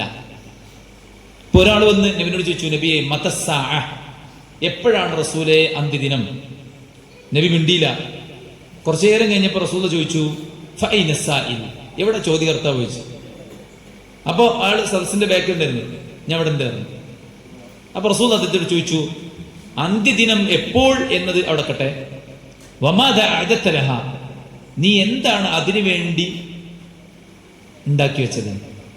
മനസ്സിലായി? അപ്പൊ റസൂൽ കരീം സല്ലല്ലാഹു അലൈഹി വസല്ലം അടുക്കൽ വന്നിട്ട് ഒരാൾ എന്തിനു ചോദിക്കുമ്പോ, എന്റെ ഊഹപ്രകാരം, എന്റെ അറിവ് പ്രകാരം, എന്റെ ഒരു ഇത്രയും കാലത്തെ പരിചയത്തിൽ വെച്ചുകൊണ്ട് ഞാൻ നിങ്ങളോട് പറയുകയാണെങ്കിൽ, അങ്ങനെ നബി ഒരു പരിചയം വെച്ച് പറഞ്ഞിട്ടില്ല. റസൂലുള്ളാഹി സ്വല്ലല്ലാഹു അലൈഹി വസല്ലം വഹീന് കാത്തിരിക്കും. വഹീ വന്നാൽ പ്രവാചകൻ സ്വല്ലല്ലാഹു അലൈഹി വസല്ലം സംസാരിക്കും. കാരണം റസൂലിനോട് പറഞ്ഞിട്ട്, വലൗ തഖവ്വല അലൈനാ ബഅദൽ ലഖാവീൽ ലഅഖദ്നാ മിൻഹു ബിൽ യമീൻ ثم لقطعنا منه الوتين. പ്രവാചകരെ, അള്ളാന്റെ പേരിൽ നിങ്ങൾ നിങ്ങളുടെ സ്വന്തം ഇഷ്ടം പറഞ്ഞാൽ നിങ്ങളുടെ ജീവനാടി ഞാൻ മുറിച്ചു കളയും, കൊന്നു കളയുന്നതിന്റെ അർത്ഥം. ഇപ്പൊ നമ്മളെ മൊയ്തന്മാരും ഉസ്താദുമാരൊക്കെ എത്ര ധൈര്യത്തിലാ പറയുന്നത് അല്ലെ? ഓരോ ആയത്ത് ഓലും എടുക്കുക, ഹർക്കത്ത് പറ്റാത്തുണ്ടെങ്കിൽ ഹർക്കത്ത് മാറ്റുക അല്ലെ, അർത്ഥം പറ്റാത്താണെങ്കിൽ അർത്ഥം കൊണ്ട് മാറ്റുക, ആശയം കൊണ്ട് പറ്റാത്താണെങ്കിൽ ആശയം കൊണ്ട് മാറ്റുക. മനസ്സിലായില്ലേ? എത്ര ധൈര്യത്തില്! ഇത് അള്ളാഹുവിന്റെ കലാമല്ലേ, അള്ളാന്റെ മെസ്സേജ് അല്ലേ? ലോകാവസാനം വരെയുള്ള മനുഷ്യന്മാർക്ക് കൃത്യമായി സമാധാനവും സന്തോഷവും സ്വസ്ഥതയും കൊടുത്ത് മുന്നോട്ട് പോകേണ്ട ഒരു സാധനമാണ്. അതിൽ നമ്മൾ സ്വന്തം അഭിപ്രായം എടുത്ത് അടിച്ചാൽ എന്താവും? ആ ഖുർആൻ മനുഷ്യർക്കൊരു ശാന്തി കൊടുക്കുന്നത് അല്ലാതായി മാറും അല്ലേ? അപ്പൊ അതുകൊണ്ട് തന്നെ യാതൊന്നും പുറത്തുനിന്ന് എടുത്തുദ്ധരിക്കാനോ സ്വന്തം ഊഹങ്ങൾ പറയാനോ സ്വന്തം അഭിപ്രായങ്ങളും പരിചയങ്ങളും വെച്ച് സംസാരിക്കാനോ എനിക്കിപ്പോ തോന്നുന്നത് അള്ളാഹ് എന്തായാലും അങ്ങനെ പറയില്ല അല്ലേ? നിങ്ങളൊന്ന് ആലോചിച്ച് നോക്കിയാണേ, നമ്മളിപ്പോ ഹുഫ തടവുക, കുറച്ച് നല്ല ലെങ്ത് ഉള്ള ഷൂ, അത് അയക്കാതെ നമുക്ക് എന്ത് ചെയ്യാം? അത് തടവിട്ട് നിസ്കരിക്കാം. എവിടെയാ തടവേണ്ടേ? എവിടെയാ തടവേണ്ടേ? മുകളില്. ശരിക്കും എവിടെയാ തടവേണ്ടേ? അടിയിലല്ലേ? അടിയിലല്ലേ ചളി ഉണ്ടാവുക? അതാ അലി ഇബ്നു അബീ ത്വാലിബ് റളിയല്ലാഹു അൻഹു പറഞ്ഞു, ലൗ കാന ദീനു ബിർറഈ, ദീന അഭിപ്രായത്തിനനുസരിച്ചായിരുന്നെങ്കിൽ ഖുഫ തടവുന്നതിൽ മുകൾ ഭാഗം തടവുന്നതിനേക്കാൾ ഏറ്റവും നല്ലത് അടിഭാഗമാണ് തടവേണ്ടത്. പക്ഷേ ദീൻ അഭിപ്രായ പ്രകാരമല്ല. അപ്പൊ ഒരാളിങ്ങനെ ഊഹിച്ചാൽ എന്താ കിട്ടുക? നമ്മളിവിടെ ഖുഫ തടവാന്നുണ്ടല്ലോ, എവിടെ തടവേണ്ട വെച്ചാൽ നേർക്കുന്നൊരു ചിന്തി അടിയിലാണ് ചളിയൊക്കെ ഉണ്ടാവുക, അതുകൊണ്ട് അടിയാണ് തടവേണ്ടതെന്നല്ല പറയാം. പക്ഷെ ദീനിൽ നേരെ വിപരീതമാണ്. അതുകൊണ്ടാണ് പണ്ഡിതന്മാർ പറഞ്ഞത്, ദീനിലുള്ള ഒരു കാര്യം പറയുമ്പോൾ ഊഹിച്ചു പറഞ്ഞു, പിന്നെ പോയിട്ട് നമ്മൾ ആയത്തിന്റെ വിശദീകരണം നോക്കുമ്പോൾ ഇബ്നു കസീർ അത് തന്നെയാണ് പറഞ്ഞത്. ഖുർത്തുബിയും തബരിയും റാസിയും അതുപോലെ തന്നെ എല്ലാ പണ്ഡിതന്മാരും നമ്മൾ ഊഹിച്ചു പറഞ്ഞ അതേ വിശദീകരണമാണ് പറഞ്ഞത്. അപ്പൊ നമ്മള് അൽഹംദുലില്ലാഹ് ഞാൻ പറഞ്ഞത് ശരിയായി. അല്ല, നീ പറഞ്ഞത് റോങ് ആണ്. അങ്ങനെ പറഞ്ഞുകൊണ്ട് എനിക്ക് കുറ്റ കിട്ടുക. കാരണം നീ നിന്റെ ഊഹമാണ് പറഞ്ഞത്. അപ്പൊ നമ്മൾ എന്താണോ ഒരു ആയത്തിന്റെ അർത്ഥവും വിശദീകരണവും അത് നോക്കാതെ ഊഹിച്ചു പറഞ്ഞാൽ ആ ഊഹം ശരിയായാൽ പോലും നമ്മൾ കുറ്റക്കാരനാണ്. എന്താ നമ്മളെ ബാധിക്കുന്ന കുറ്റം? അറിവില്ലാതെ പറഞ്ഞു എന്നതാണ് കുറ്റം. അള്ളാന്റെ പേരിൽ അറിവില്ലാത്ത കാര്യം നിങ്ങൾ പറഞ്ഞു എന്ന കുറ്റക്കാരനായി മാറും. അപ്പൊ ഇത് സുഭദ്രമാണ്. മനസ്സിലായല്ലേ? ഒരാൾക്കും സ്വന്തം ഇഷ്ടം ഇതിന്റെ പേരിൽ പറയാൻ പറ്റാത്ത അത്രയും ഭദ്രമായതാണ് യഥാർത്ഥത്തിൽ ഖുർആൻ, റിസാലത്ത്, വേദഗ്രന്ഥം, ദിവ്യ സന്ദേശം എന്നൊക്കെ പറയുന്നത്. പ്രവാചകന്മാരോട് തന്നെ അല്ലാഹ് എന്താ പറഞ്ഞത്? യാ അയ്യുഹർ റസൂലു ബല്ലിഗ് മാ ഉൻസില ഇലൈക മിർ റബ്ബിക് വഇൻ ലം തഫ്അൽ ഫമാ ബല്ലഗ്ത റിസാലതഹ. അല്ലാഹുവിന്റെ പ്രവാചകരെ, ബല്ലിഗ് മാ ഉൻസില ഇലൈക മിർ റബ്ബിക്, നിന്റെ റബ്ബിൽ നിന്ന് എന്താണോ കിട്ടിയത് അത് പറഞ്ഞു. എന്താണോ കിട്ടിയത് അത് പറഞ്ഞു കൊടുക്കുക. അതാണ് പ്രവാചകന്മാരെ ഏൽപ്പിച്ചിട്ടുള്ളത്. അതുകൊണ്ട് അത്രയും ഭദ്രമാണ്. ഇത് വഹയ്യാണ്. പ്രവാചകന്മാർക്ക് പോലും സ്വന്തം ഇഷ്ടം പറയാൻ പാടില്ല. അവർക്ക് നൽകപ്പെട്ട പ്രമാണങ്ങളുടെ ദിവ്യ സന്ദേശത്തിന്റെ വാക്കുകൾ അവർ മറന്നുപോവുകയില്ല. അതുകൊണ്ട് തന്നെ ലാ യഅതീഹിൽ ബാത്തിൽ മിൻ ബൈനി യദൈഹി വലാ മിൻ ഖൽഫി, അതിന്റെ മുമ്പിലോ പിമ്പിലോ ഒരു ബാത്തിലും കടന്നുകൂടിയിട്ടില്ല. അഫലാ യതദബ്ബറൂനൽ ഖുർആൻ അം അലാ ഖുലൂബിൻ അഖ്ഫാലുഹാ. നിങ്ങൾ എന്താണ് ഖുർആനെ കുറിച്ച് ചിന്തിക്കാത്തത്? നിങ്ങളുടെ ഹൃദയത്തിന് അടപ്പ് വീണോ ഒരു സ്ഥലത്ത്? മനസ്സിലായോ? നിങ്ങൾ ചിന്തിക്കി, ഖുർആനെ കുറിച്ച് ചിന്തിക്കി. മറ്റൊരു സ്ഥലത്ത് ഖുർആൻ ചോദിക്കുക, അഫലാ യതദബ്ബറൂനൽ ഖുർആൻ വലൗ കാന മിൻ ഇൻദി ഗൈരില്ലാഹ് ലവജദൂ ഫീഹി ഇഖ്തിലാഫൻ കസീറാ. നിങ്ങൾ ഖുർആനെ കുറിച്ച് ചിന്തിച്ചു നോക്കൂ. ഇത് അള്ളാന്റെ അടുത്ത് നല്ലായിരുന്നെങ്കിൽ ഇതിൽ ഒരുപാട് സ്ഖലിതങ്ങൾ, അബദ്ധങ്ങൾ കാണാൻ പറ്റുമായിരുന്നു. ഒരു അബദ്ധവും ഇതിനടുത്തില്ല. അതുകൊണ്ടാണ് പ്രവാചകൻ സല്ലല്ലാഹു അലൈഹി വസല്ലം പറഞ്ഞത്, ഇദാ ഹദ്ദസ്തുക്കും അനില്ലാഹി ശൈഅ ഫഖുദൂ ബിഹി. അള്ളാനെ തൊട്ട് ഞാൻ വല്ലതും നിങ്ങളോട് പറഞ്ഞിട്ടുണ്ടെങ്കിൽ നിങ്ങളത് സ്വീകരിക്കണം. അള്ളാഹുവിന്റെ കാര്യത്തിൽ ഞാൻ ഒരിക്കലും നിങ്ങളോട് കളവ് പറയില്ല. അബൂ സുഫിയാൻ പോയിട്ട് നജ്ജാശി രാജാവിനെ വടക്കാൻ നോക്കിയില്ലേ? നജ്ജാശി എന്താ ചോദിച്ചത്? മുഹമ്മദ് കളവ് പറയാറുണ്ടോ ചോദിച്ചു. ഇല്ല, മുഹമ്മദ് കളവ് പറയാറില്ല. മാത്രമല്ല, ഞങ്ങളൊക്കെ തന്നെ അൽ അമീൻ എന്നാണ് മുഹമ്മദിനെ വിളിക്കാറുള്ളത്. അപ്പൊ അദ്ദേഹം പറഞ്ഞെന്താണ്? സ്വന്തം കാര്യത്തിൽ കളവ് പറയാത്ത ഒരാൾ ദൈവത്തിന്റെ പേരിൽ കളവ് പറയില്ല. മനസ്സിലായില്ലേ? അപ്പൊ സ്വന്തം കാര്യത്തിൽ തന്നെ കളവ് പറയാത്ത ആളാണ് ആര്? നബി സല്ലല്ലാഹു അലൈഹി വസല്ലം. പിന്നെ അള്ളാന്റെ പേരിൽ പറയോ? റസൂൽ പറയാണ്, അള്ളാനെ തൊട്ട് ഞാൻ നിങ്ങളോട് വല്ലതും പറഞ്ഞെങ്കിൽ നിങ്ങളത് സ്വീകരിക്കണം. ഞാൻ ഒരിക്കലും അള്ളാന്റെ പേരിൽ നിങ്ങളോട് കളവ് പറയില്ല. അപ്പൊ സുഹൃത്തുക്കളെ, പടച്ചോൻ അനുഗ്രഹമായി നമുക്ക് നൽകിയതാണ് ഈ വേദഗ്രന്ഥം, ഈ റിസാലത്ത്. അത് സത്യമാണ്, അത് വ്യക്തമാണ്, വഹയ്യാണ്. അതിൽ യാതൊരുവിധ സംശയവുമില്ലാത്ത വിധം വ്യക്തമായ കാര്യമാണ്. പ്രവാചകന്മാരാകട്ടെ, അവർ അത് കൃത്യമായി നമുക്ക് എത്തിച്ചു തന്നിട്ടുമുണ്ട്. അതുകൊണ്ട് തന്നെ ആ പ്രവാചകന്മാരിലൂടെ ഇത് എത്തിച്ചു തരുന്നിടത്തുള്ള എല്ലാ കുറവുകളും പോരായ്മകളും അല്ലാഹ് നികത്തിയിട്ടുണ്ട്. ഇബ്നു തൈമിയ്യ റഹിമഹുല്ലാഹ് പറയാണ്, ഇന്നൽ അംബിയാ സ്വല്ലവാതുല്ലാഹി അലൈഹിം മഅസൂമൂന ഫീമാ യുഖ്ബിറൂന ബിഹി അനില്ലാഹി സുബ്ഹാനഹു വഫീ തബ്ലീഗി റിസാലതിഹി ബിഇത്തിഫാഖിൽ ഉമ്മ. പണ്ഡിതന്മാർ ഏകോപിച്ച അഭിപ്രായം ആണ് എന്ത്? പ്രവാചകന്മാർ ഈ റിസാലത്ത് എത്തിച്ചു തരുന്നിടത്ത് അവർക്ക് യാതൊരുവിധ പോരായ്മകളോ കുറവുകളോ ബാധിച്ചിട്ടില്ല എന്ന കാര്യം. ഇപ്പൊ നബി സല്ലല്ലാഹു അലൈഹി വസല്ലം സിഹർ ബാധിച്ചിരിക്കുന്നു എന്ന് പറഞ്ഞാൽ ഖുർആൻ സിഹറായില്ലേ, പ്രവാചകത്വം സിഹറായില്ലേ എന്നൊക്കെ പറയുന്ന ആൾക്കാരുണ്ട്. യഥാർത്ഥത്തിൽ പ്രവാചകൻ സല്ലല്ലാഹു അലൈഹി വസല്ലം സിഹർ ബാധിച്ചു എന്ന് പറയുന്ന സംഭവത്തിൽ വഹിയുമായി ഒരു പ്രശ്നവും ഉണ്ടായിട്ടില്ല. നബിക്ക് ഒരു കാര്യം ചെയ്തോ ചെയ്തില്ലേ അങ്ങനൊരു ഇഷ്കാല്, മനസ്സിലായില്ലേ? ഭാര്യന്റെ അടുത്ത് സമീപിച്ചോ ഇല്ലേ എന്നൊരു ഇഷ്കാല്. അല്ലാതെ ദീനിന്റെ ഏതെങ്കിലും ഒരു കാര്യത്തെ അത് പ്രയാസപ്പെടുത്തിയിട്ടില്ല. കാരണം ഈ ദീൻ എത്തിച്ചു കൊടുക്കുന്നിടത്ത്, റിസാലത്ത് എത്തിച്ചു കൊടുക്കുന്നിടത്ത് പണ്ഡിതന്മാർ പറയാണ് പ്രവാചകന്മാർക്ക് ഒരു കുറവും സംഭവിച്ചിട്ടില്ല എന്ന കാര്യത്തിൽ പണ്ഡിതന്മാർക്ക് ഇത്തിഫാക്കുണ്ട്. പിന്നെ ഖുർആനും പറഞ്ഞതാണത്, മനസ്സിലായില്ലേ? ഖുർആനും പറഞ്ഞ കാര്യമാണത്. അതുകൊണ്ട് തന്നെ സഹോദരന്മാരെ, ഈ റിസാലത്ത് എന്ന് പറയുന്നത് അത് ഭദ്രമാണ്. ലോകത്ത് ഓരോ നബിമാരും വന്നു, അവർ ഞങ്ങൾ പ്രവാചകരാണെന്ന് പറഞ്ഞു. മൂസാ നബി അലൈഹി സ്വലാം വന്നത് സാഹിറുകളുടെ കൂട്ടത്തേക്കാണ് അല്ലെ? അന്ന് മാജിക്കാണ് ഫേമസ്. അപ്പൊ അല്ലാഹു സുബ്ഹാനഹു വ തആല മൂസാ നബിയിലൂടെ പ്രകടമാക്കിയത് മാജിക്കിനോട് സാദൃശ്യമുള്ള ഒന്നാണ്, വടിയിട്ട പാമ്പാവുക എന്നുള്ളത്. അതുകൊണ്ടാണ് ഫിർഔന്റെ മുമ്പിൽ ഇട്ട് കാണിച്ചു കൊടുത്തപ്പോ ഇത് സിഹിറാണെന്ന് ഒറ്റടിക്ക് ഫിർഔൻ പറഞ്ഞത്. ഫിർഔൻ തന്നെ ഇങ്ങോട്ട് പറഞ്ഞു, എന്ത്, നമുക്കൊരു മത്സരം സംഘടിപ്പിക്കാം. അങ്ങനെ മത്സരം സംഘടിപ്പിച്ച് മൂസാ നബി മൂന്നാമത് വടിയിട്ടു. ആകെ 3 തട്ട്, ഒന്ന് മലന്റെ മുകളിൽ നിന്ന്, 2 ഫിറൗന്റെ മുമ്പിൽ, 3 ആ സാഹിരിക്കുന്ന മുമ്പിൽ. അങ്ങനെ 3 പേര്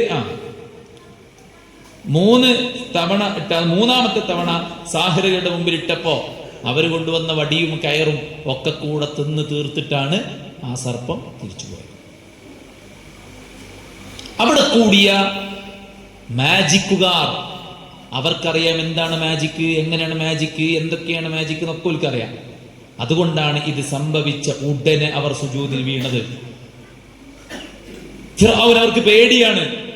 ഫിർഔനോട് മറുത്തൊന്നും സംസാരിച്ച് ശീലമില്ലാത്തവര്, എന്റെ പെർമിഷൻ ഇല്ലാതെ നിങ്ങൾ അവന് വിശ്വസിച്ചോ എന്ന് ചോദിച്ചപ്പോൾ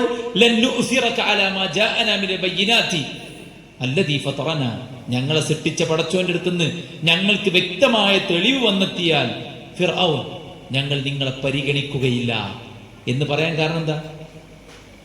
മാജിക്കിന്റെ എല്ലാ ഉള്ളുകള്ളിയും അറിയുന്ന അവർക്ക് മനസ്സിലായി ഇറ്റ്സ് നോട്ട് മാജിക്.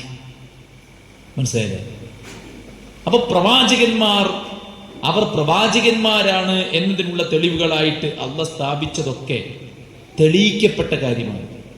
ഈസാ അലൈഹി സ്വലാത്തു വസ്സലാമെ ആകട്ടെ, അദ്ദേഹം വരുന്ന കാലത്ത് ഡോക്ടർമാരുടെ കാലമാണ്. എന്നാൽ അവിടെ ബ്ലൈൻഡായ, കണ്ണിന് കാഴ്ചയില്ലാത്തവർക്ക് ചികിത്സ അല്ല, പാണ്ഡുരോഗത്തിന് ചികിത്സ അല്ല, അങ്ങനെ കുറെ ചികിത്സ ഇല്ലാത്ത മേഖലകളുണ്ട്. അവിടേക്കാണ് ഈസാ നബി വന്നത്. അല്ലാഹു സുബ്ഹാനഹു വ തആല അനുമതി പ്രകാരം കാഴ്ചയില്ലാത്തവർക്ക് അദ്ദേഹം കാഴ്ച തിരിച്ചു കൊടുത്തു, പാണ്ട് മാറ്റി, മരിച്ചവരെ ജീവിപ്പിച്ചു, അല്ലെ? അവിടെ വീട്ടിൽ ഒളിപ്പിച്ചു വെച്ച കാര്യങ്ങൾ പബ്ലിക്കിൽ പറഞ്ഞു. ഒരാള് ഭക്ഷണം കഴിച്ചിട്ട് ഈസാ നബിന് മുമ്പിൽ വന്ന് നിന്നാല് എന്താ കഴിച്ചത് എന്ന് വഹീന്റെ അടിസ്ഥാനത്തിൽ ഈസാ നബിക്ക് പറയാൻ പറ്റും. മനസ്സിലായിട്ടുണ്ടോ?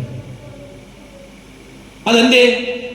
അന്നത്തെ സാഹചര്യത്തിന്, മനുഷ്യ പ്രകൃതത്തിന്, മനുഷ്യന്റെ കഴിവുകൾക്ക് അതീതമായിട്ടുള്ള കഴിവ് അള്ളാഹു പ്രവാചകന്മാരിലൂടെ പ്രകടമാക്കി. അതാണ് നുബുവത്തും മുഅ്ജിസത്തും ഒക്കെ. മനസ്സിലായില്ലേ? അതൊരിക്കലും പ്രവാചകന്മാർക്ക് നൽകപ്പെട്ടതല്ല, അവരിലൂടെ അള്ളാഹ് പ്രകടിപ്പിച്ചതാണ്. മുഹമ്മദ് നബി സല്ലല്ലാഹു അലൈഹി വസല്ലം, അവിടുത്തെ ഏറ്റവും വലിയ അത്ഭുതം ഖുർആനാണ്. കാരണം നബി സല്ലല്ലാഹു അലൈഹി വസല്ലം വരുന്ന എവിടേക്കാണ്?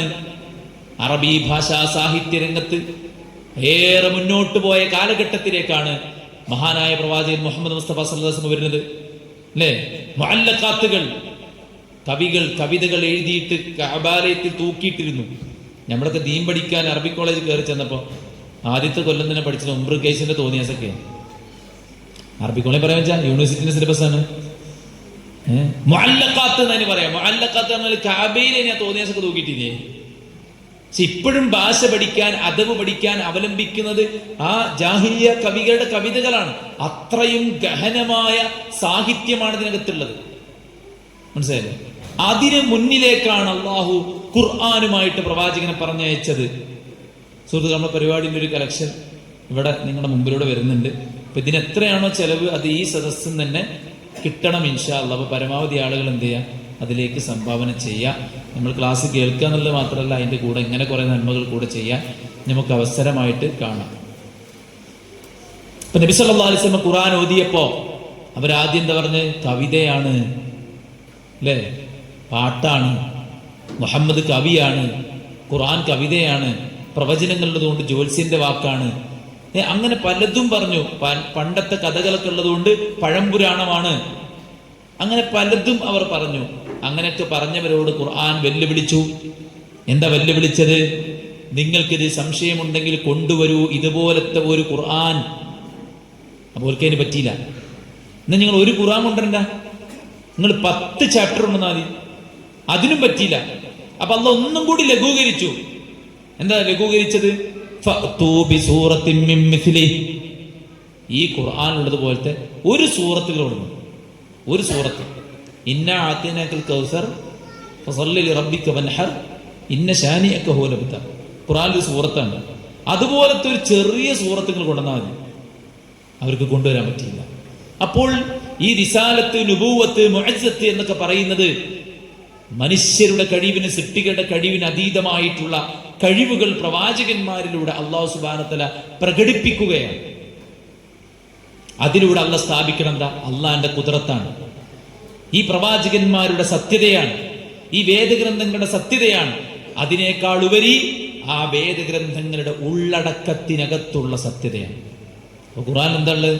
തൗഹീദിന്റെ, അല്ലാഹനെ മാത്രമേ ആരാധിക്കാവൂ, അല്ലെ? പരലോകമുണ്ട്, മരിച്ചു കഴിഞ്ഞാൽ ജീവിതമുണ്ടെന്ന് ഖുർആൻ സ്ഥാപിക്കുന്നുണ്ട്. അപ്പൊ അതൊക്കെ സത്യമാണെന്ന് തെളിയിക്കാനാണ് അല്ലാഹു സുബ്ഹാനഹു വ തആല ഇത് നൽകിയിട്ടുള്ളത്. ഇൻ ഹുവ ഇല്ലാ ദിക്റുൽ ലിൽ ആലമീൻ. ഇത് അള്ളാന്റെ അടുത്തുള്ള ദിക്റാണ്. ഇത് അള്ളാന്റെ അടുത്തുള്ള ദിക്റാണ്. ഹാദൽ ഖുർആനു ദിക്റുൻ ലിജമീഇൻ നാസ് യതദക്കറൂന ബിഹി വയത്തഇദൂൻ. ഇബ്നു കസീർ റഹ്മഹുല്ലാഹ് പറയാണ്, ഈ ഖുർആൻ ലോകർക്ക് മുഴുവനുമുള്ളതാണ്. ഖുർആനും സുന്നത്തൊക്കെ പറയുമ്പോൾ നമ്മൾ വിചാരിക്കും മുസ്ലിങ്ങൾക്ക് മാത്രമുള്ളതാണ്. അല്ല, ഇത് ലോകത്തുള്ള മുഴുവൻ മനുഷ്യന്മാർക്കുള്ളത്. കാഫത്തുൽ ലിന്നാസ്, മുഴുവൻ മനുഷ്യന്മാർക്കുള്ളത്. അതുകൊണ്ട് ഖുർആനിൽ യാ അയ്യുഹന്നാസ് എന്ന് വിളിക്കുന്നുണ്ട്, അല്ലേ? മുനാഫിക്കീങ്ങളെ വിളിക്കുന്നുണ്ട്, കുഫാറുകളെ വിളിക്കുന്നുണ്ട്, മുഅ്മിനീങ്ങളെ വിളിക്കുന്നുണ്ട്. ഇത് എല്ലാവർക്കുള്ള ഗ്രന്ഥമാണ്. ഇത് അല്ലാഹുവിൽ നിന്നുള്ള ഗ്രന്ഥമാണ്. ഇത് മനുഷ്യനുള്ള കാരുണ്യവും വഴികാട്ടിയും എല്ലാമാണ്. എല്ലാ സൗഭാഗ്യവും കുടികൊള്ളുന്നത് ദീനിലാണ്. അതല്ല നബിന്റെ പ്രാർത്ഥന എന്താ? അല്ലാഹുമ്മ അസ്ലിഹ് ലി ദീനി അല്ലദീ ഹുവ ഇസ്മത്തു അംരി. എന്റെ എല്ലാ ദീനിലാണ്, എന്റെ ദീൻ നീ നന്നാക്കി തരണമേ. എന്റെ എല്ലാ കാര്യങ്ങളുടെയും അവലംബം ഈ ദീനാണ്. കല്യാണം കഴിക്കുമ്പോൾ ആരെ കല്യാണം കഴിക്കാനാ പറഞ്ഞത്? ഫദ്ഫർ ബിദാത്തിദ്ദീൻ. ആണിനെ തെരയുമ്പോ ദീനുള്ള ആളെ തെരയാണ്, പെണ്ണിനെ തെരയുമ്പോ ദീനുള്ളവളെ തെരയാണ്. എന്താ കാരണം? അതിലൂടെ സമാധാനപരമായ ഒരു ജീവിതം കിട്ടുള്ളൂ. ഒരാൾ ബിസിനസ്സിലെ ഹറാമും ഹലാലും നോക്കാതെ ബിസിനസ് നടത്തി, എന്തായിരിക്കും അവസ്ഥ?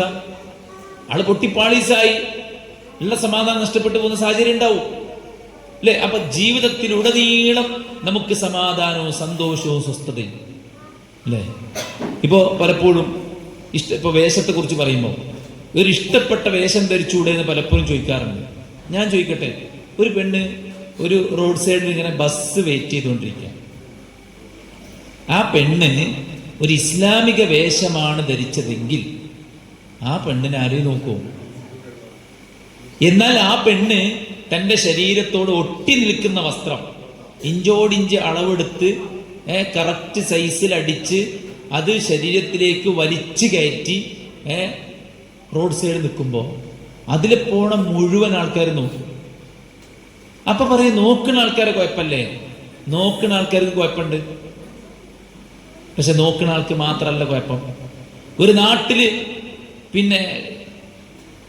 പിന്നെ കള്ളന്റെ ശല്യം ഉണ്ട് എന്ന് പറഞ്ഞാൽ കള്ളനെ അല്ലേ നിയന്ത്രിക്കേണ്ടത്? വീടിന് ഡോർ വെക്കുന്നത് എന്തിനാന്ന് ചോദിക്കും ആരെയും? ഇല്ലല്ലോ. ഞാൻ ഗേറ്റ് അടക്കൂല, ഞാൻ ഡോർ അടക്കൂല എന്ന് പറയോ? ഇല്ലല്ലോ. കള്ളനെ വേറെ ട്രീറ്റ് ചെയ്യണം, നമ്മുടെ മക്കളുടെ സേഫ്റ്റി ഉറപ്പിക്കും വേണം. അപ്പൊ ഇപ്പോ സിനിമാ നടിമാര് ഇപ്പൊ അങ്ങനെ ഒരു ട്രെൻഡ് ഉണ്ട്. ഏത് മുസ്ലിങ്ങളല്ലാത്തവര് പറയുമ്പോ മുസ്ലിങ്ങൾക്ക് കണ്ടോ, ആ നടി പറഞ്ഞു, ഈ നടൻ പറഞ്ഞു, മൻമോഹൻ സിംഗ് പറഞ്ഞു, പിന്നെ മറ്റേ എന്താണ് തോമസ് ഐസക് പറഞ്ഞു, ഇസ്ലാമിന്റെ സാമ്പത്തിക നിയമങ്ങൾ പെർഫെക്റ്റ് ആണ് തോമസ് ഐസക് പറഞ്ഞു, ഇസ്ലാമിലെ വേഷം അതാണ് ഏറ്റവും നല്ലതെന്ന് യേശുദാസ് പറഞ്ഞു. ഇപ്പൊ അമ്മയിലേക്ക് മത്സരിക്കാൻ ഒരു നടി പറന്നിട്ടിട്ട പോയത് അവളെ നോമിനേഷൻ കൊടുക്കാൻ വേണ്ടി. കാരണം അവിടെ ഇരിക്കുന്ന ആൾക്കാരെ മുമ്പ് ഏറ്റവും നല്ല ഡ്രസ്സ് ഇതാണ്. എന്നിട്ട് അത് മുസ്ലിങ്ങളൊക്കെ സ്റ്റാറ്റസ് വെച്ച് കണ്ടോ നടി. ഞാൻ നടി പറഞ്ഞില്ല. അപ്പൊ എന്താ ഇവിടെ നടന്റെ സപ്പോർട്ടൊന്നും ഇവിടെ ആവശ്യമില്ലായിരിക്കും. എല്ലാ സർക്കാരും പാടെ അംഗീകരിച്ചിട്ട് ഇസ്ലാം പെർഫെക്റ്റ്, ഇവിടുത്തെ എല്ലാ മാധ്യമങ്ങളും ഇസ്ലാം 100% പെർഫെക്റ്റ്. അപ്പൊ നമ്മളൊക്കെ ഞാനൊക്കെ മുസ്ലിം കേട്ടോ, ഇവിടെ ആരും സർട്ടിഫിക്കറ്റിന്റെ ആവശ്യമില്ല. ഇത് പടച്ച റബ്ബിന്റെ അടുക്കൽ നിന്ന് അവതരിപ്പിക്കപ്പെട്ടതാണെന്ന് 100% ഉറപ്പുള്ളവനെ സംബന്ധിച്ചിടത്തോളം ഒരു കുട്ടിയും നമ്മളെ സപ്പോർട്ട് ചെയ്തില്ലെങ്കിൽ കുഴപ്പമില്ല. ആ സത്യത്തിന്റെ കൂടെ നമ്മൾ ഉറച്ചു നിൽക്കണം. ഇപ്പൊ ഞാൻ പറഞ്ഞത് ചിലപ്പോ ഈ വേഷത്തെ കുറിച്ച് സിനിമാ നടി പറയുന്നുണ്ട്, ഞാൻ ചിലപ്പോ ട്രെയിനിലൊക്കെ പറന്നിട്ട് പോലുണ്ട്, അപ്പൊ ആരും എന്നെ മൈൻഡ് ചെയ്യൂല. എന്നാൽ ഞാൻ മോഡേൺ ഡ്രസ് ഇട്ട് പോകുമ്പോ ആൾക്കാരെന്നെ ചാരാനും തോണ്ടാനും പിടിക്കാനൊക്കെ വരും.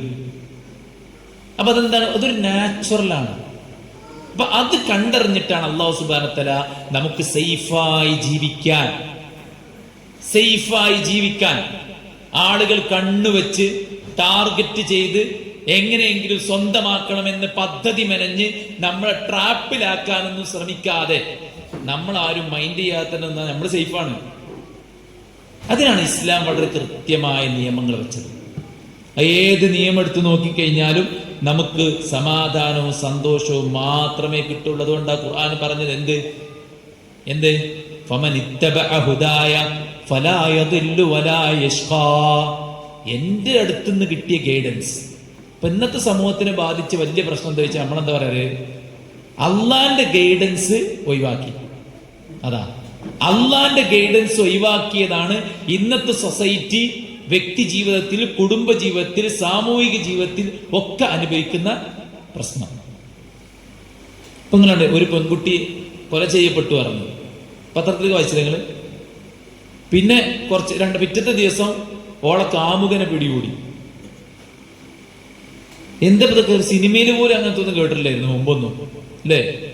അതായത് കാമുകനും കാമുകിയും കൂടെ ഒരുമിച്ച് കള്ളുടിക്കുക, എന്നിട്ട് ഓര് തമ്മിൽ കച്ചറ കൂടുക, എന്നിട്ട് ഓനൊരു കല്ലെടുത്തിട്ട് ഓളെ തലമക്കിട്ടിട്ട് ഓളെ കൊല്ലുക. ഇതൊക്കെ എങ്ങനെ ഉണ്ടായത്? എനിക്ക് എന്റെ ഇഷ്ടം, ഞാൻ ഇഷ്ടമുള്ളതുപോലെ ജീവിക്കും, ഞാൻ ഇഷ്ടമുള്ളത് കാണും, ഇഷ്ടമുള്ളത് കേൾക്കും, ഇഷ്ടമുള്ളത് പറയും, ഇഷ്ടമുള്ളത് കുടിക്കും, ഇഷ്ടമുള്ളത് ഉപയോഗിക്കും, ഇഷ്ടമുള്ളത് കളിക്കും. കഴിഞ്ഞ പ്രൊഫ്കോണിന് ഒരുത്തൻ വന്നു, ലക്ഷക്കണക്കിന് ഉറുപ്പ്യ കടാണ് അത്ര ഓന്റെ പേരില്. ചുബനോ ഒരു ചിള്ളു ചെക്കൻ, ഓനെങ്ങനെ കടണ്ടാക്കിയ നിങ്ങള്? ഓൻ ഇഷ്ടപ്പെട്ട ഗെയിം കളിച്ചതാ ഫോണിലെ. ഇഷ്ടപ്പെട്ട ഗെയിം കളിച്ചപ്പോ ലക്ഷക്കണക്കിന് ഉറുപ്പ്യ കടം. ഞാൻ ചോദിച്ചു, ഈ ലക്ഷക്കണക്കിന് എന്നൊക്കെ പറഞ്ഞാൽ എത്ര ഉണ്ടാവും? അതൊരു 10-25 ലക്ഷം ഉണ്ടാവും. ആലോചിക്കുകയാണെങ്കിൽ ഓൻ ഫോണില് ഗെയിം കളിച്ചാണ്. തിരുവനന്തപുരത്ത് അല്ലെ കുടുംബത്തിന് 5 ആൾക്കാരെ ചുറ്റിക വെച്ച് അടിച്ചു കൊന്ന അഫ്ഫാൻ, ഓനും ഇതേപോലെ ഓൺലൈനിൽ കുറെ ഗെയിമും അതും ഇതും കളിച്ചിട്ട് കുടുംബത്തിനെ കുത്തുവാളെടുപ്പിച്ചിട്ട് അവസാനം എല്ലാത്തിനും ഓൻ തന്നെ മേടിക്കൊന്നതാണ്. സുഹൃത്തുക്കളെ, മനുഷ്യർ അനുഭവിക്കുന്ന എല്ലാ പ്രശ്നങ്ങൾക്കുള്ള കാരണം തരകള് അള്ളാന്റെ ഗൈഡൻസ് ഇന്ന് തെറ്റിപ്പോയതുകൊണ്ട്. അത് വലിയ വിഷയത്തിൽ തെറ്റണം എന്നല്ല, ചെറിയ വിഷയത്തിൽ തെറ്റിയാൽ തന്നെ അതിന് ഭവിഷ്യത്ത് ഉണ്ടാവും.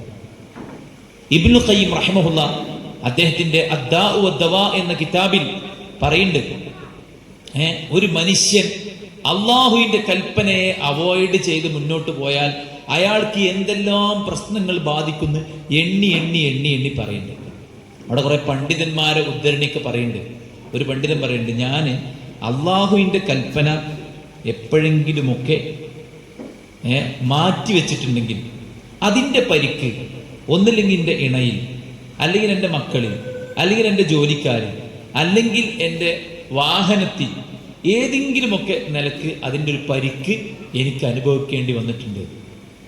അപ്പൊ ഈ വഹയ് എന്ന് പറഞ്ഞാൽ നമുക്ക് ഇവിടെയും ഖബറിലും പരലോകത്തും സമാധാനമായിട്ട് സ്വസ്ഥമായിട്ട് മുന്നോട്ട് പോകണം. ഈ ലോകത്തെ ഏറ്റവും വലിയ ഹാപ്പിയസ്റ്റ് പേഴ്സൺ ആരറിയെങ്കിൽ, നമ്മളൊക്കെ കണക്കൂട്ടുന്നത് വലിയ പൈസക്കാരും കോടിപതികളും അല്ലെ, എന്താവോ അവന്റെ വീട്, എത്ര കാറാണോ അവന്റെ വീട്ടുമുറ്റത്ത്, എത്ര പൈസയാണോ അവന്റെ അടുത്തുള്ളത് അല്ലെ, എത്ര വലിയ സ്റ്റാറ്റസ് ആണോ അവനൊക്കെ ഉള്ളത് എന്നൊക്കെ നമ്മൾ വിചാരിക്കും. ഈ ലോകത്തെ ഏറ്റവും സന്തോഷത്തിൽ സമാധാനത്തിൽ ജീവിക്കണ ആരറിയും?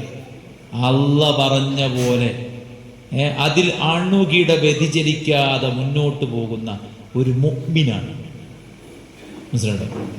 ഓനൊന്നും പേടിക്കണ്ട. നാളെ ഒരു കേസ് വരുമോ, ഒരു കൂട്ടം വരുമോ, ആരെങ്കിലും എനിക്കെതിരെ വല്ല അജണ്ടയും മെനയുന്നുണ്ടാകുമോ, ഒന്നും ഓൻ സേഫാണ്. ഓൻ അള്ളാനെ മാത്രമേ പേടിയുള്ളൂ. ഓൻ അള്ളാഹ്ക്ക് വേണ്ടി മാത്രം ജീവിക്കും. കാരണം അള്ള പറഞ്ഞതിന്റെ അപ്പുറത്തേക്ക് ഓൻ പോയിട്ടില്ല.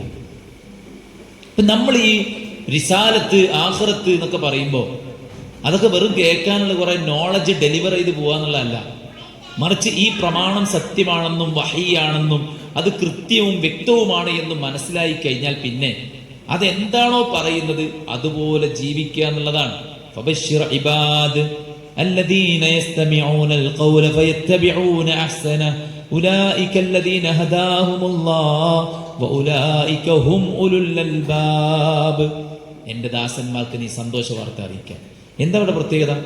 അവര് ഈ പ്രമാണം കേൾക്കും, കേട്ടിട്ട് അതുപോലെ അവർ ജീവിതത്തിൽ ഭാഗമാക്കും. അവർക്ക് അള്ള സന്മാർഗവും കൊടുക്കും, അവർക്ക് അള്ള സ്വർഗവും കൊടുക്കും. ഇപ്പൊ ചില ആൾക്കാർ എന്തുകൊണ്ടാണ് ഈ ഖുർആൻ ഓതിയിട്ടൊരു റിസൾട്ട് ഇല്ലാത്തത്, ഖുർആൻ ക്ലാസ് കേട്ടിട്ടൊരു മാറ്റമില്ലാത്തത്, നിസ്കരിച്ചിട്ടും ഖുർആൻ ഓതിയിട്ടും ഒരു സമാധാനം കിട്ടാത്തത് എന്ന് ചോദിക്കുമ്പോൾ പണ്ഡിതന്മാർ പറയുന്ന മറുപടി എന്ന് പറയുന്നത്, ഈ ലൈറ്റ് കണ്ണാടിയിലേക്ക് അടിച്ച കണ്ണാടിന്ന് ആ ലൈറ്റിന്റെ അപ്പുറത്തേക്ക് റിഫ്ലക്ട് ചെയ്യും അല്ലേ, ഈ ലൈറ്റ് ഇങ്ങനെ പ്രതിഫലിപ്പിക്കും. പക്ഷെ ഈ കയ്യിലുള്ള കണ്ണാടി കുറച്ച് പഴകിയിട്ട് അതിന്റെ ബാക്കിൽ ആ സാധനമൊക്കെ പോയി കുറച്ച് ബ്ലാക്ക് ഒക്കെ ആയിട്ടുണ്ടെങ്കിൽ ഈ പ്രതിഫലിപ്പിക്കുന്ന ലൈറ്റിന് കുറച്ച് ക്ലാരിറ്റി കുറവുണ്ടാവും. എന്നാൽ ഇത് ഫ്രഷ് ആണെങ്കിൽ ആ ലൈറ്റ് അതുപോലെ അങ്ങോട്ട് കൊടുക്കും. ഇതുപോലെയാണ് ഖുർആൻ ഒരാളുടെ മനസ്സിൽ സ്വാധീനം ഉണ്ടാക്കണമെങ്കിൽ ആ മനസ്സ് തെളിഞ്ഞതായിരിക്കണം, ശുദ്ധമായിരിക്കണം. അപ്പോഴാണ് ആ മനസ്സ് എന്ത് ചെയ്യുള്ളൂ, അതിൽ വർക്കൗട്ട് ആവുള്ളൂ. ഇബ്നു ഖയ്യിം റഹിമഹുല്ല പറയാണ്, ഖുർആൻ മഴയാണ്, ഹൃദയം ഭൂമിയാണ്. എല്ലാ ഭൂമിയും വിത്ത് മുളപ്പിക്കൂല, എന്നാൽ നല്ല ഭൂമി മഴ കിട്ടിയാൽ ഇങ്ങനെ മുളച്ചു വരും അല്ലേ. അപ്പൊ നല്ല ഹൃദയം ഖുർആന്റെ ആയത്തുകൾ ഇങ്ങനെ ഇട്ടുകൊടുത്താല് ഈമാൻ ഇങ്ങനെ കൂടും. അതാ ഖുർആൻ പറഞ്ഞ സാദത്തുഹും ഈമാനാ, വിശ്വാസികൾക്ക് ഖുർആൻ ഓതിക്കൊടുത്താലേ പോലെ ഈമാൻ ഇങ്ങനെ വർദ്ധിക്കും. തറാ അയുനഹും തഫീദു മിനദ്ദമഅ, അവരുടെ കണ്ണുകളിൽ നിന്ന് കണ്ണുനീർ ധാരധാരയായി ഒഴുകിക്കൊണ്ടിരിക്കും. എന്തേ? ഖുർആന്റെ ആയത്ത് കേട്ടാൽ മതി. ആയിഷബി അബൂബക്കർ ഇമാമൊക്കെ ഇട്ടിറങ്ങുമ്പോൾ ആയിഷബി പറയാൻ നബിനോട്, ഉപ്പ ഇമാമെന്നാല് ആ ഖിറാഅത്ത് മുഴുവനാവൂല, കാരണം ഓത്ത് തുടങ്ങിയ അപ്പ കരയും അബൂബക്കർ. നബി സല്ലല്ലാഹു അലൈഹി വസല്ലം നിസ്കരിക്കാൻ കൈ കെട്ടിയിട്ട് ഖുർആൻ ഇങ്ങനെ ഓതുമ്പോ ചട്ടി തിളക്കുന്ന ഒരു സൗണ്ട് ഇങ്ങനെ കേൾക്കുള്ളൂ. എന്തേ? ആ ഖുർആന്റെ ആയത്തുകളുടെ ആശയങ്ങളുടെ ആഴം മനസ്സിലാക്കിയിട്ടാണ്. തദബ്ബുർ എന്ന നിങ്ങൾ ഖുർആനിന്റെ പദങ്ങളിൽ ഒളിഞ്ഞു കിടക്കുന്ന ആശയത്തിലൂടെയുള്ള ഒരു യാത്ര നടത്തുന്നതിന്റെ പേരാണ് തദബ്ബുർ. നമ്മൾക്ക് കുറെ ഓതുണ്ട്, പക്ഷെ നമുക്ക് അതിന്റെ റിസൾട്ട് കിട്ടുന്നില്ല. എന്തേ? അതിന്റെ ആഴങ്ങളിലേക്ക് നമ്മൾ പോവാത്തോണ്ടാണ്. അതുകൊണ്ട് സുഹൃത്തുക്കളെ, ഈ റിസാലത്തിന്റെ, ഈ ദിവ്യ സന്ദേശത്തിന്റെ, ഈ ഖുർആനിക വചനങ്ങളുടെ ആഴങ്ങളിലേക്ക് നമ്മൾ ഇറങ്ങിപ്പോകുമ്പോൾ നമുക്ക് സമാധാനവും സ്വസ്ഥതയും സന്തോഷവും ജീവിതത്തിൽ വെളിച്ചവും കാഴ്ചപ്പാടും ഉള്ളതിലൊരു തൃപ്തിയും കിട്ടും. ഇപ്പൊ എന്താ ആൾക്കാർക്കറിയ പണി? ഇപ്പൊ എന്താ പണി? അവനവൻ എന്ത് കിട്ടി എന്നുള്ളതല്ല നോക്കണേ, അവനവൻ എന്താണ് കിട്ടാത്തതെന്നാണ് നോക്കണത്. വേറല്ലോ അവന്റെ വീട്, അവന്റെ സൗകര്യങ്ങൾ, അവന്റെ സെറ്റപ്പ്, ഇതൊക്കെ നോക്കിയിട്ടിരിക്കുകയാണ് ആൾക്കാർക്ക് പണി. എന്നിട്ട് അവനവന്റെ വീട്ടിന്റെ കോലായിൽ ഇരുന്ന് സിറ്റ് ഔട്ടിൽ ടെൻഷൻ അടിച്ചിങ്ങനെ ഇരിക്കുക. എന്താണ് ഒരു ടെൻഷൻ? ഒന്നുമില്ല, ഈ മുറ്റം നോക്കി ഒരു ഇന്റർലോക്ക് ഇടാൻ പറ്റിയില്ല. അപ്പുറത്തൊരുത്ത റോട്ടിലിരിക്കുക, എന്റെ ടെൻഷൻ എന്താ? എനിക്കൊരു വീടില്ല. വീടുള്ളവന് വീട്ടിൽ ഇന്റർലോക്ക് ഇല്ലായിട്ട് മറ്റവന് വീടല്ലല്ലായിട്ട്. എന്തൊരവസ്ഥയാണെന്ന് ആലോചിച്ച് നോക്കി. അപ്പൊ ഇതൊക്കെ എന്താ നിങ്ങള് അനാവശ്യമായ ഈ പിശാചിന്റെ ഒരു തന്ത്രം എന്താ പറയുക, നമ്മൾ അറ്റൻഷൻ കൊടുക്കേണ്ടതില്ലാത്ത സാധനത്തിലേക്ക് നമ്മളെ കൊണ്ട് അറ്റൻഷൻ കൊടുപ്പിക്കുക. അതാണ് ശൈത്താന്റെ തന്ത്രം. ഞമ്മക്കിപ്പോ എന്തേ വേണ്ടുള്ളൂ. ഇപ്പൊ എന്നോട് ഇന്നലെ ചോദിച്ചു, നിങ്ങൾ ഗൾഫ് പോയിക്കോടെ ചോദിച്ചു.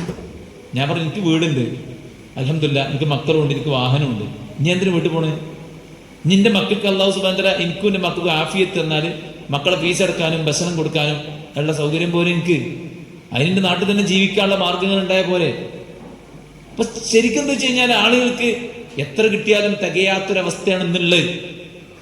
അതൊക്കെ ഈ ഖുർആനിന്റെ വചനങ്ങളിലൂടെ നമ്മളങ്ങോട്ട് ആത്മാർത്ഥമായിട്ട് പോകുമ്പോൾ ക്ലിയർ ആവും. ഒരു സമാധാനം കിട്ടും, ഒരു സന്തോഷം കിട്ടും, എന്തൊന്നില്ലാത്തൊരു സന്തോഷം. ഞാൻ എൻ്റെ നാട്ടിലൊരു സ്ത്രീക്ക് പെട്ടെന്ന് വീണു. രാത്രി ഭക്ഷണമൊക്കെ കഴിച്ച് ഉറങ്ങാൻ പോകുമ്പോൾ പെട്ടെന്ന് വീണു. അപ്പൊ ഞാനൊരു ഡോക്ടറെ വിളിച്ചിട്ട് ചോദിച്ചു, എന്താണ് നമ്മളെ പേഷ്യന്റ് നാട്ടിലായാലും നൈബറാണ്, എന്താണ് പ്രശ്നം ചോദിച്ചു. അപ്പൊ ഡോക്ടർ എന്നോട് പറഞ്ഞു, ഒരു ഐഡിയ ഇല്ല. ഞങ്ങളെല്ലാവരും പരിശോധിച്ചു, ഒരു ഐഡിയ കിട്ടാനില്ല. മാത്രമല്ല ഇതുപോലത്തെ ഒരുപാട് പേഷ്യൻസ് കോമ സ്റ്റേജിൽ ഇവിടെ കിടക്കുന്നുണ്ട്. നമുക്ക് തന്നെ മനസ്സാകെ എന്തോ ആയിപ്പോന്ന് പറയാം ഡോക്ടർ. എൻ്റെ ഡോക്ടറിനോട് പറയണേ, ഞാൻ സമാധാനം കിട്ടാൻ വേണ്ടി ക്ലിനിക്ക് പോകാതെ QHLS പോവാണ്.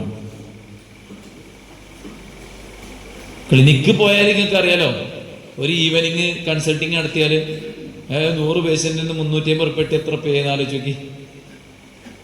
അത് ഒഴിവാക്കിയിട്ട് ഞാൻ ഖുർആൻ ക്ലാസ്സിന് പോവാണ്.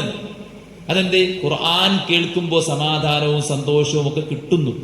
നമുക്കത് കിട്ടാതെ പോകുന്ന എന്തുകൊണ്ടാണ്? ശരിക്കും അതിൻ്റെ ആശയങ്ങളിലേക്കും അതിൻ്റെ അർത്ഥതലങ്ങളിലേക്കും മനസ്സ് കൊടുത്ത് പ്രാർത്ഥനയോടെ നമ്മൾ കേൾക്കാത്തത് കൊണ്ടാണ്.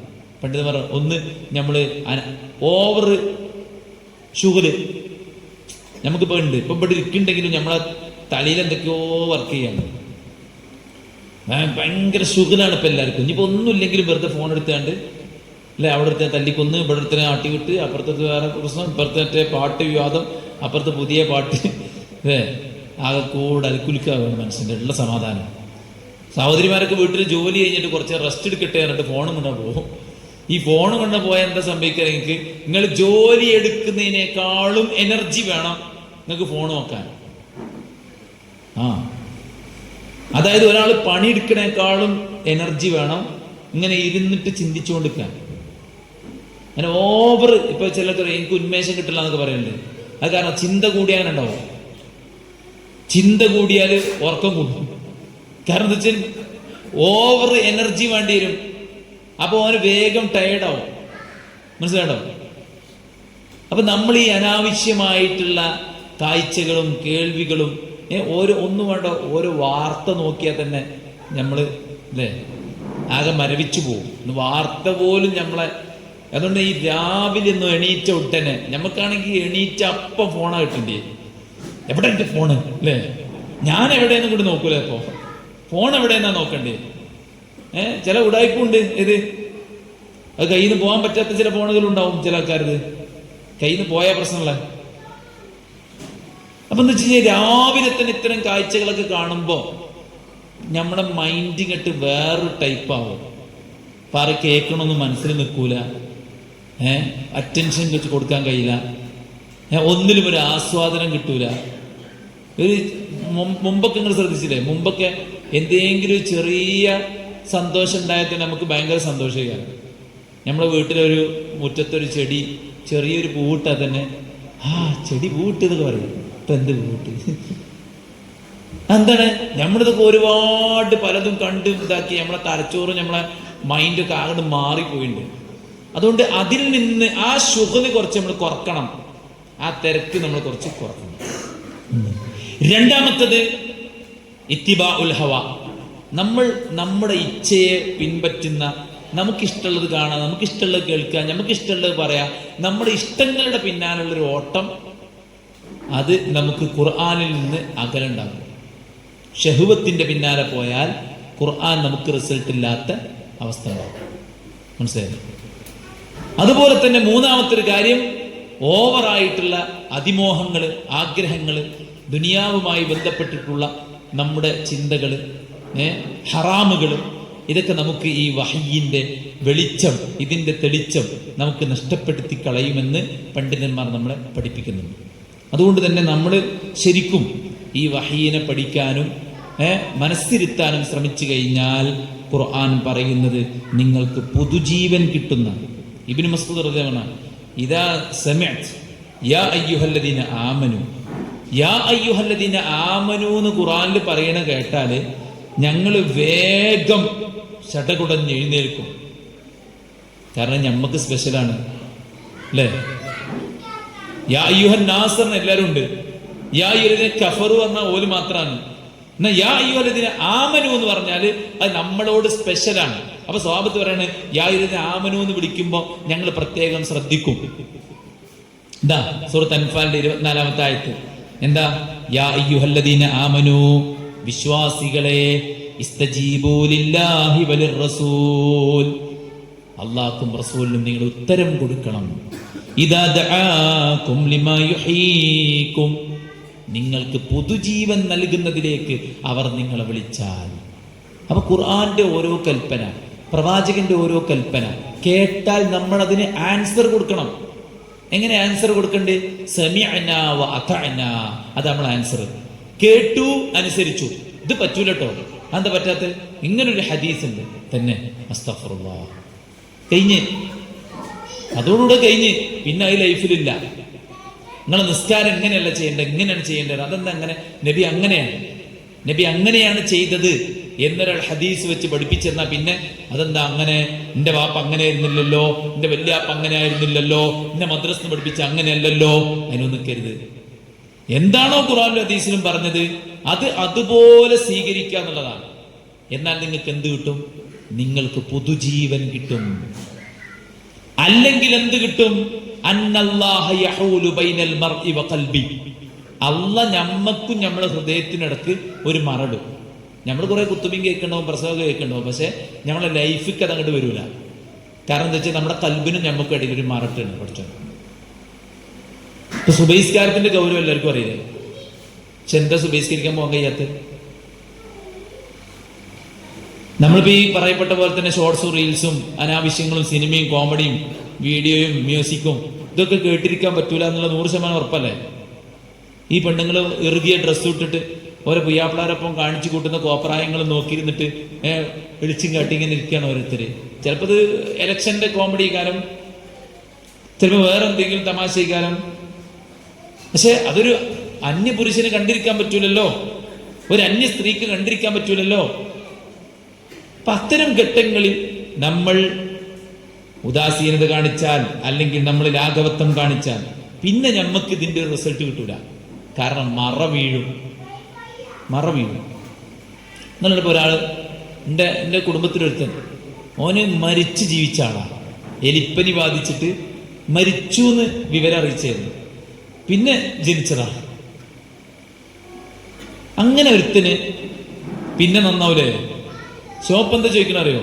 എന്തിനാണ് നിസ്കരിക്കുന്നത് എനിക്കിതുവരെ ബോധ്യപ്പെട്ടിട്ടില്ല. എന്തിനാണ് നിസ്കരിക്കുന്നത് എന്ന് എനിക്കിതുവരെ ബോധ്യപ്പെട്ടിട്ടില്ല. അപ്പൊ ചില ആൾക്കാർക്ക് പരീക്ഷണം നന്നാകാനുള്ള വഴിയാണ്. ചില ആൾക്കാർക്ക് പരീക്ഷണം വന്നാലും എന്ത് വന്നാലും ശരി ഓല് മാറൂല. അതെന്തുകൊണ്ടാണ്? ഓല ഹൃദയം കടുത്തുപോയി. അവർക്ക് അള്ളാഹു ഈ വഴി അടച്ചു വെച്ചിട്ടുണ്ട്. അതുകൊണ്ട് നമ്മൾ നല്ലോണം പ്രാർത്ഥിക്കണം പടച്ചോനോട്. പടച്ചോന് നല്ലോണം പ്രാർത്ഥിക്കണം. പടച്ചോനെ, എനിക്ക് ഈ ഖുർആനിനെ നീ വജ്അലിൽ ഖുർആന റബീഅ ഖൽബി വനൂറ സദ്രി വജലാഅ ഹുസ്നി വദ്ഹാബ ഹമ്മി, ഈ ഖുർആനിനെ എന്റെ ഹൃദയത്തിന്റെ വെളിച്ചമാക്കണേ, ദുഃഖത്തെ പോക്കുന്നതാക്കണേ. മനസ്സിലായില്ലേ? എന്റെ വിഷമങ്ങൾ നീക്കിത്തരുന്നതാക്കി ഈ ഖുർആനെ മാറ്റണേ. ഖുർആനിനെ ഹൃദയത്തിന്റെ വസന്തമാക്കണേ. അങ്ങനെ ഈ ഹൃദയത്തിന് വസന്തം ഉണ്ടാല് ഈ ഉംറയൊക്കെ കഴിഞ്ഞിങ്ങനെ വരുമ്പോണ്ട ഒരു മനസ്സിനൊരു കുളിര് അല്ലേ? ഈ അവസാനത്തെ 10 ഒറ്റരാവെങ്കിലും ഇത്തിക്കാപ്പൊക്കെ ഇരുന്നിട്ട് നമ്മളെ പെരുന്നാൾക്ക് പള്ളിക്ക് ഇങ്ങനെ പോകുമ്പോണ്ടാണ് ഫീലില്ലേ? ആ ഫീൽ എപ്പോഴും ഉണ്ടെങ്കിൽ എന്തെങ്കിലും അവസ്ഥ അല്ലെ? ഭയങ്കര സന്തോഷിക്കാരം. അത് ഖുർആൻ കൊണ്ട് തരണം എന്നാണ് നമ്മൾ പടച്ചവനോട് പ്രാർത്ഥിക്കുന്നത്. അതുകൊണ്ട് എപ്പോഴും നമ്മൾ പടച്ചവനോട് പ്രാർത്ഥിക്കുക. നമ്മൾ പഠിക്കാനുള്ള അവസരങ്ങൾ ഉപയോഗപ്പെടുത്തുക. പഠിക്കണ ഇപ്പൊ നമ്മൾ കേൾക്കുകയാണ് അല്ലേ, ഇപ്പൊ നമ്മൾ കേട്ടിരിക്കുകയാണ്. പഠിക്കുക എന്ന് പറയുമ്പോൾ എങ്ങനെ അറിയങ്ങൾ, നമ്മൾ ഒരു സംഗതി എടുത്തിട്ട് വായിച്ച് അത് മനസ്സിലാക്കി അതിലെ പോയിന്റുകൾ എഴുതിയെടുത്ത് അതാണ് പഠിക്കല്. അങ്ങനെ നമ്മൾ പഠിക്കണം, വായിച്ച് പഠിക്കുക, കേട്ട് പഠിക്കുക. അത് നമ്മൾ KHLS ക്ലാസ്സുകളിലും മറ്റ് പീസ് റേഡിയോ വഴിയുള്ള ക്ലാസ്സുകളും ഒക്കെ ഉപയോഗപ്പെടുത്തി നമ്മൾ പഠിക്കുക. എന്നിട്ട് ആ പഠിച്ചത് അള്ളാന്റെ വാക്കാണ്, അള്ളാന്റെ കലാമാണ്, അള്ളാന്റെ വഹിയാണ്. ആ വഹിയിനെ നമ്മൾ സ്വീകരിക്കാം. അത് സ്വീകരിക്കുമ്പോഴാണ് അള്ളാന്റെ എന്ത് കിട്ടുക, അള്ളാഹിനോട് പ്രാർത്ഥിക്കുമ്പോൾ ഉത്തരം കിട്ടുക. അത് സ്വീകരിക്കലാണ് ഈമാന്റെ അടയാളമായിട്ടുള്ളത്. അങ്ങനെ സ്വീകരിച്ചാലാണ് അള്ളാഹ് നമ്മുടെ പാപങ്ങൾ പുറത്തു തരിക. അങ്ങനെ സ്വീകരിക്കുമ്പോഴാണ് നമ്മുടെ വഴികളൊക്കെ അള്ളാഹു സുബ്ഹാനഹു വ തആല ഓപ്പൺ ആക്കി തരിക. തഫറഗ ഇബാദത്തി, എനിക്കുള്ള ഇബാദത്തിൽ നിങ്ങൾ മുഴുകണം. എന്നാൽ അംല സദ്റക ഗിന, നിന്റെ ഹൃദയത്തിൽ ഞാൻ ധന്യത ഇട്ടുതരും. വഅസുദ്ദ ഫഖറക, നിനക്ക് നേരെയുള്ള ദാരിദ്ര്യത്തെ ഞാൻ തടഞ്ഞു വെക്കും. വഇല്ലാ തഫ്അൽ, നീ അത് ചെയ്യുന്നില്ലെങ്കിലോ നിന്റെ ഹൃദയത്തിൽ ഞാൻ ദാരിദ്ര്യം ഇട്ടുതരും, നിനക്ക് നേരെ ഞാൻ ദാരിദ്ര്യത്തെ തടയുകയുമില്ല. അപ്പൊ നമ്മൾ കുറെ പഠിക്കുക എന്ന് മാത്രമല്ല, പഠിച്ചതിനനുസരിച്ചൊരു ജീവിതം. ഇപ്പോ ശ്രീനിവാസൻ മരിച്ചു അറിഞ്ഞില്ല നിങ്ങള്, നടൻ ശ്രീനിവാസൻ. ഇപ്പൊ ശ്രീനിവാസന്റെ ലാസ്റ്റത്തെ ഒരു വീഡിയോ ഏതോ ഒരു TV പ്രോഗ്രാമിൽ മൂപ്പര് കോമഡി പറയുന്നുണ്ട്. മൂപ്പര് സ്ട്രോക്ക് ഒക്കെ ബാധിച്ച് നാവൊക്കെ കുഴഞ്ഞു പോയി. പിന്നെ മൂപ്പര് സംസാരിക്കണ സംസാരമുണ്ട്. ഞാനതിങ്ങനെ കണ്ടപ്പോൾ ഇങ്ങനെ വിചാരിച്ച് പുതിയ തലമുറയിലെ കുട്ടികൾക്ക് ഇതൊന്ന് കാണിച്ചു കൊടുക്കണം. കാരണം ഒരു കാലത്ത് വാചാലമായി സംസാരിച്ച് മറ്റുള്ളവരൊക്കെ കുടുകുടാ ചിരിപ്പിച്ച ഒരാള് സ്ട്രോക്കൊക്കെ ബാധിച്ച് വേറെന്തൊക്കെ അസുഖമൊക്കെ ബാധിച്ച് പിന്നെ മര്യാദയ്ക്കൊന്ന് സംസാരിക്കാൻ പോലും പറ്റാത്തൊരവസ്ഥയിലേക്ക് ഇത്ര ഉള്ളു നമ്മളൊക്കെ. ഇതിപ്പോ ഇങ്ങനെ അണിയിച്ചൊരുക്കി നമ്മൾ വലിയ സംഭവമാക്കി അള്ളാനൊക്കെ ഒഴിവാക്കി നമ്മൾ തോന്നിയ മാതിരി റീൽസും ഷോർട്സും ഒക്കെ കാണുന്ന പോലെ കാട്ടിക്കൂട്ടിയിട്ടൊക്കെ അവസാനം പോകാനുള്ളത് ഈ ഖബർസ്ഥാനിലെ 6 അടി മണ്ണിക്കാണ്. മനസ്സിലായത്? എല്ലാവരും അവസ്ഥ തന്നെയാണ്. അതുകൊണ്ട് നമ്മൾ ഉറച്ച് വിശ്വസിക്കുക, വളരെ കുറച്ച് കാലം നമ്മളിവിടെ ജീവിക്കും. ആ കാലം നമ്മൾ ഖുർആനും സുന്നത്തും അനുസരിച്ച് ജീവിച്ചാൽ നമുക്ക് സമാധാനമായിട്ട് മുന്നോട്ട് പോകാം.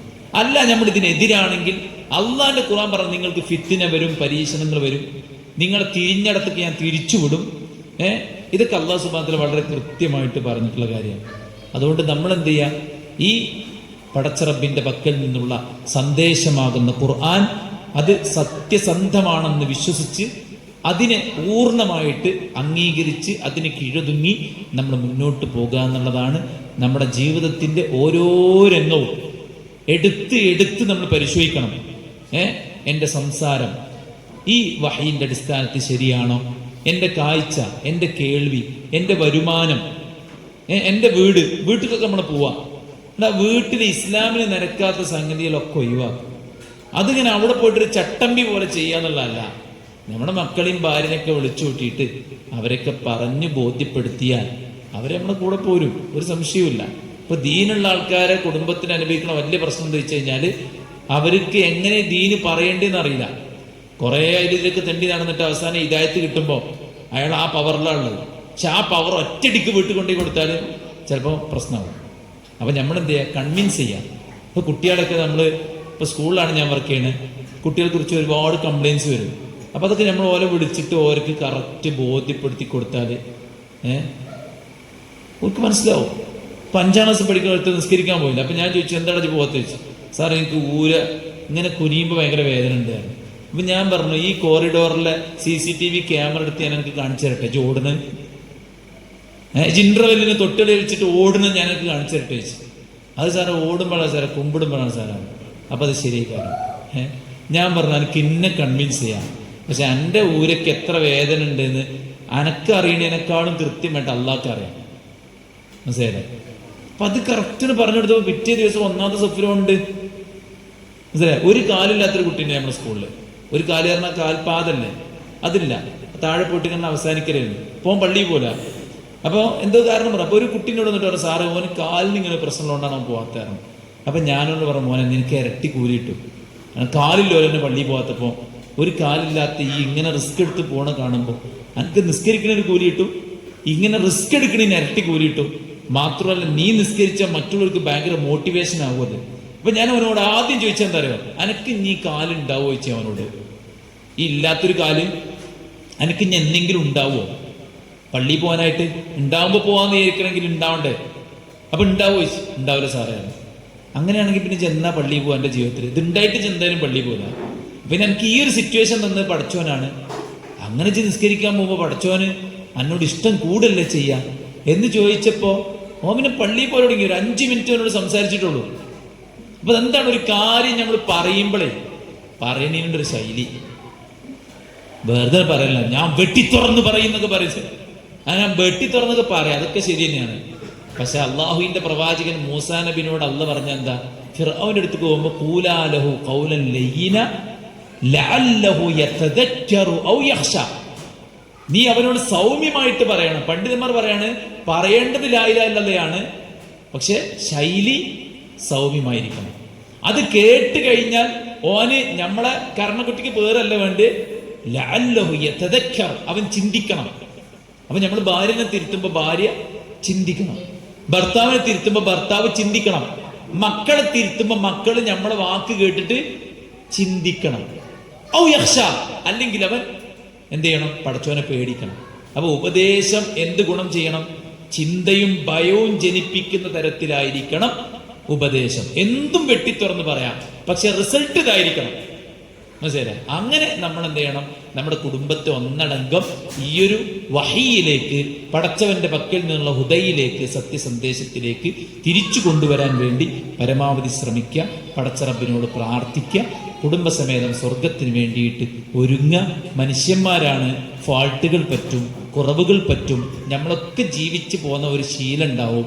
ആ ശീലങ്ങൾ എപ്പോഴും നമ്മുടെ ഉള്ളിൽ നിന്ന് ഇങ്ങനെ ഇടക്കിടക്കൊക്കെ ഇങ്ങനെ വരും. അതൊക്കെ ബോധപൂർവം നമ്മൾ എന്ത് ചെയ്യുക, ക്ലിയർ ആക്കുക, തിരുത്തുക. മരിച്ചു പോകേണ്ടതാണ്, ഖബറിൽ കഴിയേണ്ടതാണ്, പരലോകത്ത് റബ്ബിന്റെ മുമ്പിൽ എണീറ്റ് നിൽക്കേണ്ടതാണ്, ചോദ്യങ്ങൾക്ക് മറുപടി പറയേണ്ടതാണ് എന്ന തികഞ്ഞ ബോധ്യം നമുക്കെല്ലാവർക്കും ഉണ്ടാകുക. ഞാൻ അവസാനിപ്പിക്കുമ്പോൾ ഒരു കാര്യം കൂടെ പറയാണ്. സ്വർഗത്തിൽ അല്ലാഹു സുബ്ഹാനഹു വ തആല വരും. എന്നിട്ട് സ്വർഗക്കാരോട് ചോദിക്കും, ഹൽ റദീതും, നിങ്ങൾ സംതൃപ്തരാണോ? സ്വർഗക്കാർ പറയും, അല്ലാഹുവേ, ഞങ്ങൾ എങ്ങനെ സംതൃപ്തരാകാതിരിക്കും? നീ ഞങ്ങളെ മുഖം പ്രസന്നമാക്കിയില്ലേ, നീ ഞങ്ങൾക്ക് സ്വർഗം തന്നില്ലേ, പിന്നെ എങ്ങനെ ഇനി തൃപ്തിപ്പെടാതിരിക്കും? അപ്പോൾ അല്ലാഹു പറയും, വഹില്ല അലൈക്കും റിദ്വാനി വല അസ്ഖതു അലൈക്കും അബദാ, പൂർണ്ണമായിട്ടും ഇതാ നിങ്ങളെ ഞാൻ തൃപ്തിപ്പെട്ടിരിക്കുന്നു. സുഹൃത്തുക്കളെ, സ്വർഗത്ത് നിന്ന് അല്ല നമ്മൾ ചോദിക്കുന്നത് ആർ യു സാറ്റിസ്ഫൈഡ് എന്നാണ്. നമ്മൾ കൊടുക്കുന്ന മറുപടി അതേന്നാണ്. അല്ല പരലോകത്ത് നമ്മളെ സംതൃപ്തിപ്പെടുത്തണമെങ്കിൽ ഈ ജീവിതം കൊണ്ട് നമ്മൾ അള്ളാനെ സംതൃപ്തിപ്പെടുത്തണം. അൽ ജസാഉ മിൻ ജിൻസിൽ അമൽ. ഇവിടത്തെ ജീവിതം കൊണ്ട് നമ്മൾ അള്ളാനെ തൃപ്തിപ്പെടുത്തിയാൽ അള്ളാഹു പരലോകത്ത് നമ്മെ തൃപ്തിപ്പെടുത്തും. മനസ്സിലായില്ലേ? അതാണ് മരിക്കണ സമയത്ത് വിളിക്കുന്നത്, യാ അയ്യത്തുഹൻ നഫ്സുൽ മുത്മഇന്ന ഇർജിഇ ഇലാ റബ്ബികി റാദിയതൻ മർദിയ. സമാധാനമടഞ്ഞ ആത്മാവേ, തൃപ്തിയോടങ്ങോട്ട് പോര്. മനസ്സിലായില്ലേ? അതുകൊണ്ട് നമ്മളെ ആരോഗ്യം, നമ്മുടെ കഴിവ്, നമ്മുടെ സമ്പത്ത്, നമ്മുടെ സമയം, നമുക്ക് പടച്ചോന്ന നിഅമത്ത്, ഇതൊക്കെ മനസ്സിലാക്കി അതിന് ശുക്ർ കാണിച്ച് പരിപൂർണമായിട്ട് അള്ളാഹ്ക്ക് കീഴൊതുങ്ങി ഓരോ രംഗത്തും എന്താണോ അള്ളാഹിന്റെ ഗൈഡൻസ് അത് പാലിക്കുക. എന്താണോ അള്ള വിലക്കിയത് അത് പൂർണ്ണമായിട്ട് മാറ്റി വെച്ചിട്ട് നമ്മൾ ദീനിന്റെ വഴിയിൽ അഹോരാത്രം അധ്വാനിക്കുക. മരിക്കുമ്പോൾ നെറ്റിത്തടം വിയർത്തുകൊണ്ട് മരിക്കാൻ, ഒരുപാട് നല്ല കർമ്മങ്ങളുമായിട്ട് മരിക്കാൻ, അള്ളാഹ്ക്ക് ഇഷ്ടപ്പെട്ടവനായിട്ട് മരിക്കാൻ നമുക്ക് സാധിക്കണം. അള്ളാഹു അനുഗ്രഹിക്കുമാറാവട്ടെ. അള്ളാഹു അവന്റെ സ്വർഗത്തിൽ നമ്മെ എല്ലാവരെയും ഒരുമിച്ച് കൂട്ടുമാറാവട്ടെ. ഈ മജ്ലിസ് അള്ളാഹു നമ്മിൽ നിന്ന് സ്വാലിഹായ അമലായി കബൂൽ ചെയ്യട്ടെ. കൂടുതൽ പഠിക്കാനും പഠിച്ചത് പകർത്താനും പകർത്തിയത് മറ്റുള്ളവർക്ക് പകർന്നു കൊടുക്കാനും അള്ളാഹു തൗഫീഖ് ചെയ്യുമാറാവട്ടെ. അല്ലാഹുമ്മ റബ്ബനാ തഖബ്ബൽ മിന്നാ ഇന്നക അൻതസ് സമീഉൽ അലീം വതുബ് അലൈനാ ഇന്നക അൻതത് തവ്വാബുർ റഹീം. റബ്ബനാ ആതിനാ ഫിദ് ദുനിയ ഹസന വഫിൽ ആഖിറതി ഹസനതൻ വഖിനാ അദാബൻ നാർ. ആമീൻ ബിറഹ്മതിക യാ അർഹമർ റഹീമീൻ.